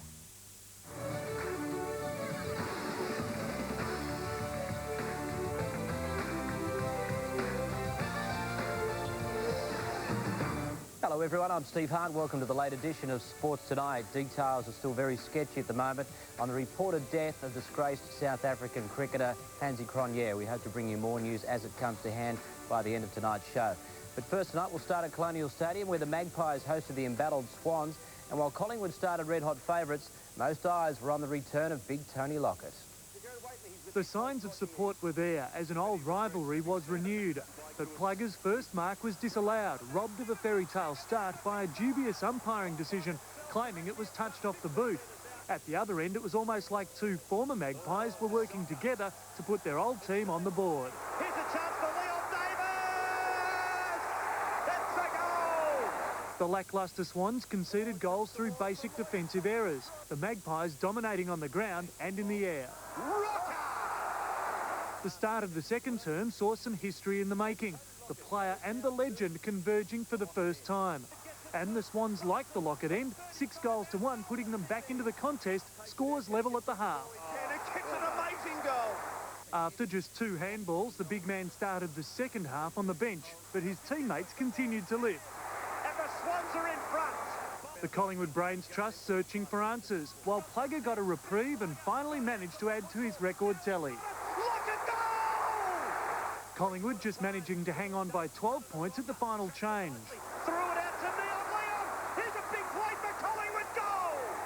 The Pies burst into the final term and found their forwards. This will level the scores. Tarrant from 50. It's long. It is home for Collingwood. And from there it was all black and white as the Magpies slipped into top gear. Collingwood are home! Plugger disappointing with just 2 kicks and 1 goal. A genuine chance gone missing for the Harboursiders. 6 goals in the final term, allowing the Magpies to pull clear, an 11-point win. Chris Tarrant kicking 4, all in the final term. Leon Davis also with 4 for the match.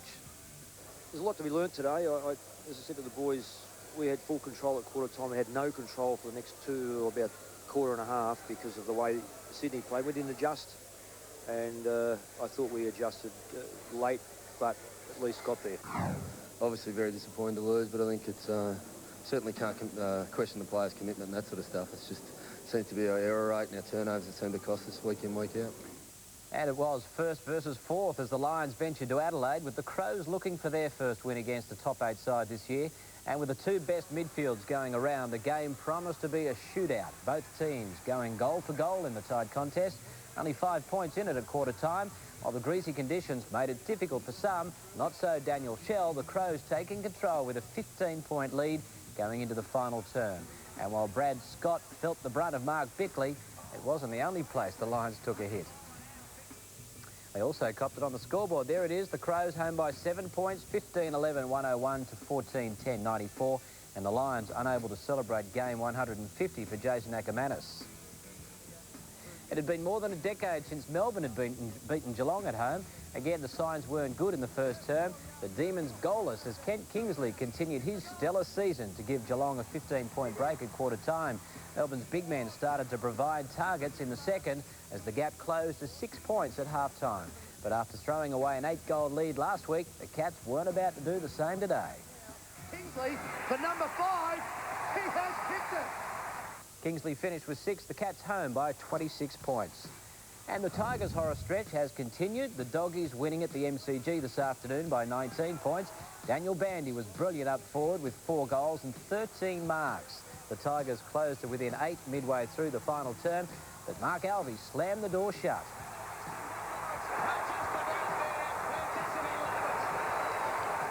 And that's 4 wins out of the past 5 for the Dogs. Richmond, on the other hand, has won just 4 for the season.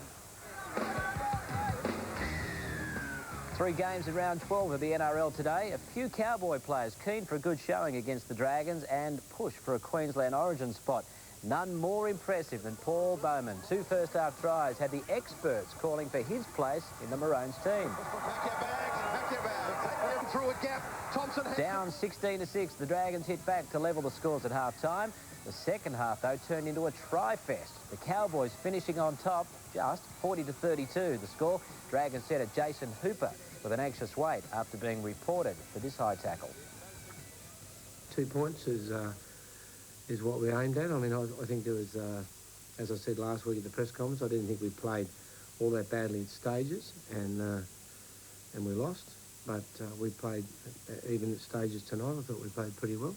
We want to win as many games as we can, you know, and I think we're slowly coming along, and we're learning a little bit each week, and we don't dwell on the premiership ladder, but we'd certainly love to climb the ladder, and you can only climb it by winning football matches, and that's what we did tonight. And the Penrith Panthers have continued their mid-season turnaround with a 10-point upset over the Sydney Roosters, jumping to an 8-0 lead after Luke Lewis and Reece Wesser crossed. The informed Roosters fought ahead with a pair of intercept tries and brilliance from Brad Fittler. Over the top, Mullins is screaming, has too much pace for Jeff Bell. What a Roosters try, what a chip over the top from Fittler, and what a finish by Mullins. The home side only briefly behind, though, rallying for a 26-16 result and its 3rd straight win. Wesser claiming a hat-trick. What we're trying to do is become a very good football side. And if you get good enough, you're going to win a lot of games. That's simple. And really, if you get to big games, I think the more you worry about the result, the worse you're going to go. Didn't play anywhere near what we spoke about and tried to put into play, but it was probably a waste of time doing all the video work and trying to show us exactly what we tried to do on the night and come out and play completely different. In Canberra, the Eagles' John Hopewadi stood up, dumped Queensland Origin winger Clinton Schifofsky for the visitors' first try. Couldn't stop him, and John Hopewadi scores the try. That was as good as it got. From there on, it was all the Raiders, their little men doing the damage. Wolford, Simon Wolford, that is, combining with Brett Finch and Mark McClendon to terrorise the Eagles all night. 28-16, the final score. Just weren't good enough in the opening 20 minutes. Kicking game in particular was poor, which, you know, didn't allow us to get any field position, so that was disappointing. I want to win. I don't care where we are. So, you know, I would like to have the awesome home reputation built on the awesome away reputation as well. On to rugby, and Wendell Saylor and Matt Rogers have put up their hands for Wallaby selection in Australia A's 94-point demolition of Canada. The former league stars wasted no time proving their transition to rugby is complete. Saylor adding a double in the thrashing. Jim, not goodbye, Saylor. Hello, Saylor, I would have thought. Playing his first game at inside centre, man of the match Rogers carved through the Canadian defence. This one of 3 of his tries. Australia A crossing 17 times in the mammoth 102 to 8-point win. This is Sports Tonight. World Cup soccer and French Open tennis is next.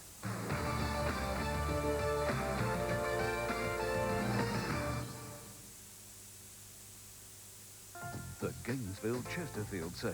Your opportunity to earn quality, genuine reproduction Chesterfield. And now is the time to enjoy great savings across the Chesterfield range. Wing chairs, tub chairs, 2- and 3-seaters, and many more timeless Chesterfield pieces, all reduced. The Gainesville Chesterfield sale is now on, and you can take advantage of greatly reduced prices. Gainesville, 284 High Street, Northcote.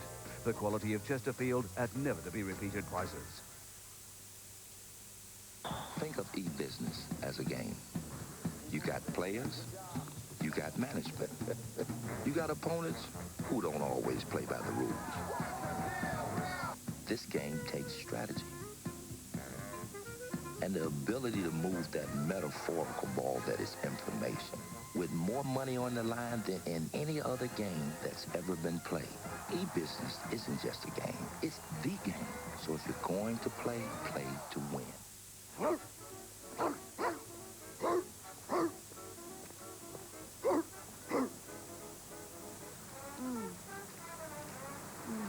With vitamin C and menthol, soothers soothe a dry, sore throat. Don't spend all weekend looking for the car you want at the price you want. See 2,000 cars in 2 hours at Car City. So many cars it'll make your eyes... Small cars, big cars, sporty cars, four-wheel drives. Car City has them. No need to drive all over town searching. They're all here. At prices so low, your eyes will... Car City prices are hot, hot, hot, and they won't cool off over winter. So hot your eyeballs will... Car City. It's like a sale every day. 415 Maroondah Highway, Ringwood. Car City. Lieutenant Hart never wanted to be a hero. This is a murder site.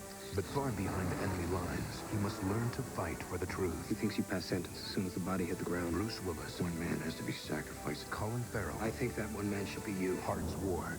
Hi, I'm Peter Jackson. Want a good suit deal? Listen to this. Buy any suit in our store and get the second one free. That's right. Buy any suit in our store and get the second one free. No hype, no exceptions. The Gainesville Chesterfield sale. Now is the time to enjoy great savings across the Chesterfield range. Wing chairs, tub chairs, 2- and 3-seaters, and many more timeless Chesterfield pieces, all reduced. Gainesville, 284 High Street, Northcote. The quality of Chesterfield at never-to-be-repeated prices. Welcome back to the World Cup, and after Senegal's heroics in last night's opening match, another African nation was looking to make headlines on day 2. Cameroon opening its campaign against the Republic of Ireland. The African champions starting brightly. Sammy Eto'o clean through and producing a great save from Shay Given. The indomitable Lions taking control. Eto'o's brilliance creating the opener for Patrick Mboma. Again, danger, and the first goal of the game. Ireland have conceded. Patrick Mboma gives Cameroon the lead. Well, the Irish a different team in the second half, piling on the pressure and finding an equaliser through Matt Holland. Now chance for Ireland, they've equalised. Brilliant goal by Matt Holland. Chances aplenty, both teams chasing the victory, the best falling to Ireland's Robbie Keane. Oh, a great effort against the post by Keane. How unlucky. The Irish Army tried to rally the troops, but the match finished one apiece. Australia's nemesis Alvaro Recoba was up to his old tricks in Uruguay's match against Denmark. But it was the Danes taking the lead. John Dahl Thomason with the clinical finish. Oh, it's a goal, and deserved. Down 1-0 at half-time, Dario Rodriguez produced something special for the South Americans. What a wonderful response by Uruguay. The match seemingly heading for a draw until Thomason bobbed up again for Denmark. That's a fine header. Nothing that Carini could do. And in the late game, Germany looked in a different league to Saudi Arabia, taking the lead through Miroslav Klose. Germany take the lead. Klose doubling the lead just 5 minutes later. And the Germans have put a couple more past the hapless Saudis, currently leading 4-0 early in the second half. Denmark moved to the top of their group with Senegal. Ireland and Cameroon start with a draw. French Open tennis, and Evie Dominikovic talked up her chances of upsetting world #1 Jennifer Capriati tonight. Unfortunately, the Sydney sider couldn't back up her words with actions. Dominikovic started well, breaking the American in the first game of the match. The Australian racing to a 3-1 lead before Capriati won 5 games straight to take out the first set, 6-3. And she requires only 1 point to take the set. Capriati powering on in the second set. Dominikovic crumbling under the pressure. The 22-year-old totally outclassed. Capriati winning 11 of the last 12 games to take the match in straight sets. So the final score, 6-3, 6-1. Jelena Dokic also advancing to the 4th round with a 6-2, 6-3 defeat of Elena Likoseva. Andre Agassi marches on, brushing aside Tommy Rado in straight sets. And just before we go, repeating the news, the disgraced South African cricket captain Hansie Cronje is believed to have been killed in a plane crash in South Africa. Details are still emerging, but it's believed he was on a cargo plane that crashed into a mountain near the town of George. And that's all for tonight. I'm Steve Hart. Thanks for watching. I'll see you tomorrow night. Good night.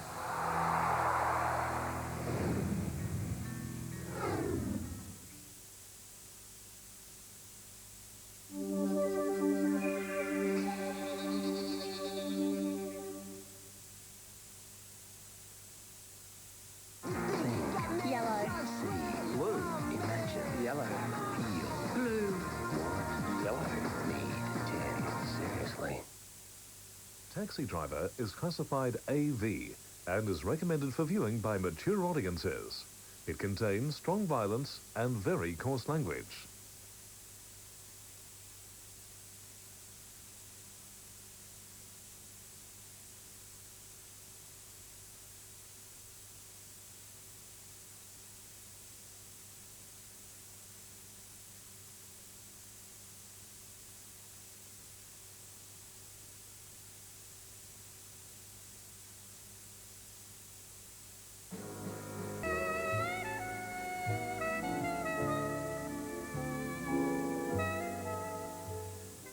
How do you imagine your wedding?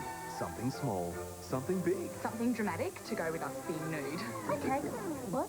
8:30 Monday, 10 invites you to a very special evening. So, this is your outfit. It's nice earrings. The most revealing episode you'll ever see. I embrace nudity. Okay, fine. Consider this your own nudist cat. No, don't. It's time to find out how much of a man Evan really is.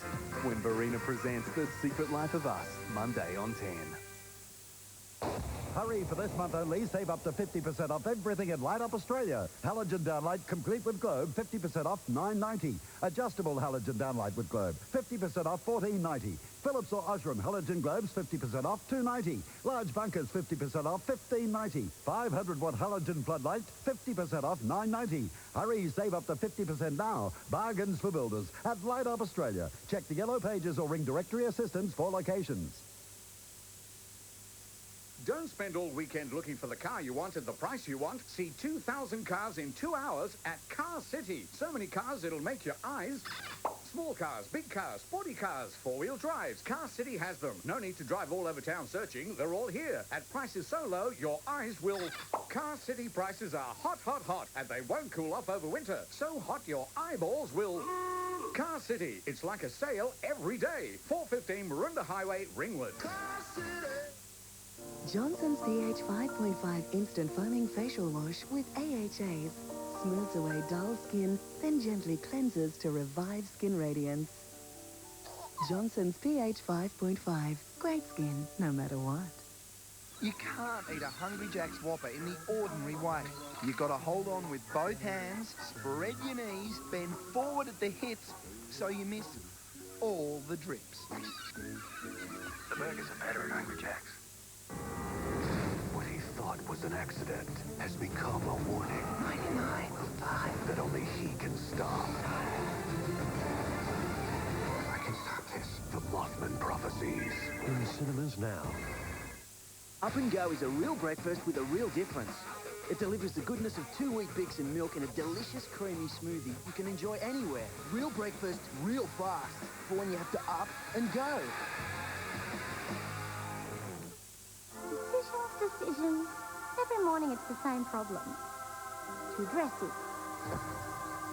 Not dressing enough. I have nothing. Nothing.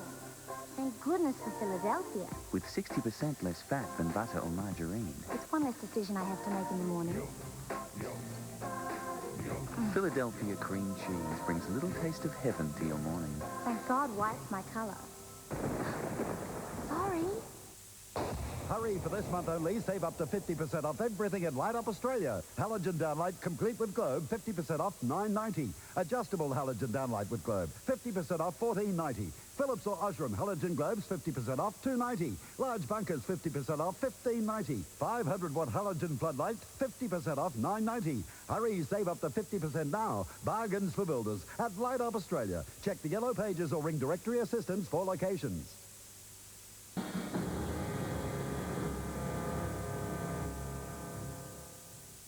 Tuesday, the world's most magical wedding. Won't start out that way. My wedding dress could double as a circus tent. Phoebe's finally getting married, but not to the man she thinks. All new charm, 8:30 Tuesday. One company in Australia has the power to act as an extension of yours.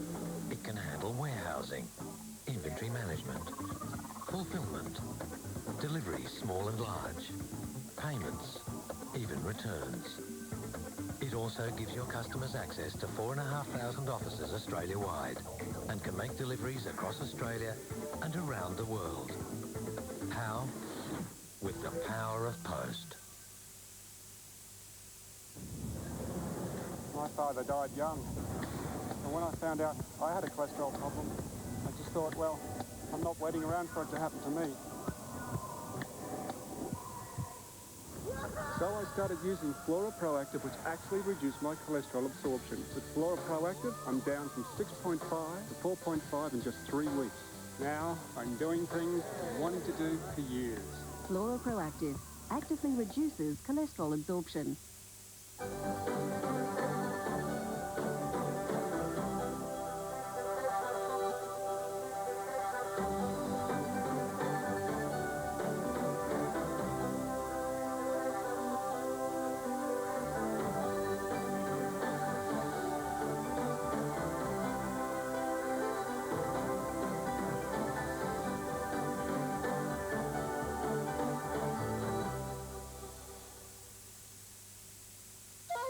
Wetlands are the nurseries of nature and play a vital role in the regeneration of native flora and fauna. Understanding their importance led Banrock Station Wines to a landmark partnership with Wetland Care and Landcare Australia. Part proceeds from sales of every Banrock Station wine help fund wetland conservation projects in every state. So every sip you take of Banrock Station wine helps save Australian wetlands. Lucy, Dougie's here. Hi, Lucy. Hi. I got two. Oh, let me guess.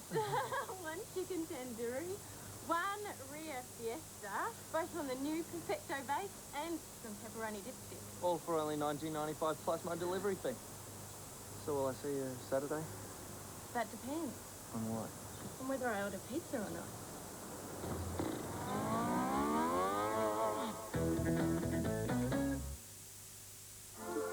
Decisions. Every morning it's the same problem. Too dressy. Not dressy enough. I have nothing. Nothing.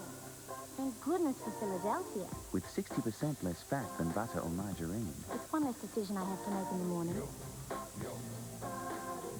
Philadelphia cream cheese brings a little taste of heaven to your morning. Thank God white's my colour.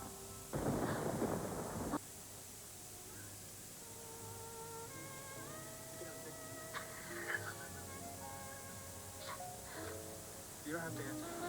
I'm paying for the ride.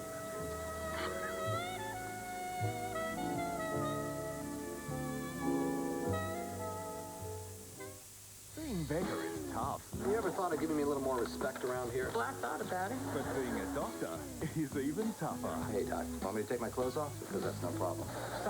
What the hell's wrong with you? Beggar, 7:30 Tuesday on 10. Anyone can make a raspberry, but only the natural confectionery company makes a raspberry with no artificial colours, no artificial flavours, and 99% fat-free that tastes this good.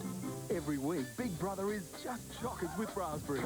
And if you enter the Big Brother Raspberry of the Week competition, you could win great weekend escapes and tickets to the final Big Brother eviction night. Go to bigbrother.iprimus.com.au now for your chance to win. I finished school. I'm doing a Bachelor of Arts. I really like challenging myself, and it's also good just to help out. So I thought, yeah, I'll try the Army Reserve. A weekend would be, you might do bush skills, and I just finished a course where we did forward driving, and we take these vehicles anywhere they can go. I never thought I'd be able to do that. I think it's probably made me more confident, and it's good fun.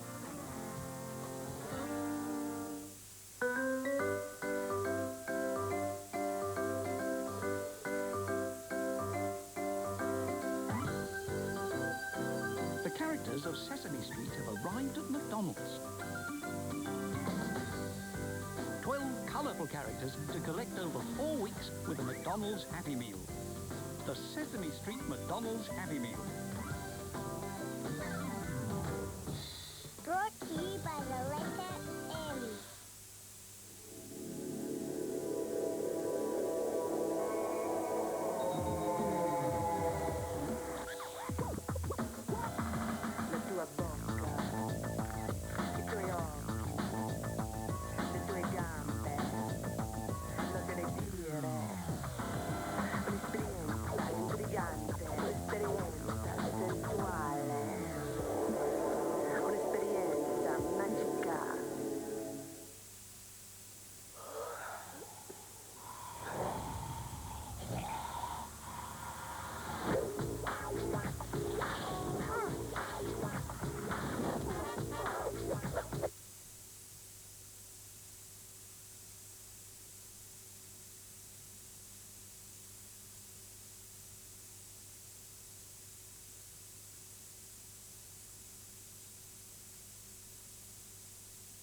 But before reaching the mountain, the elephants must first cross a river and a vast desert.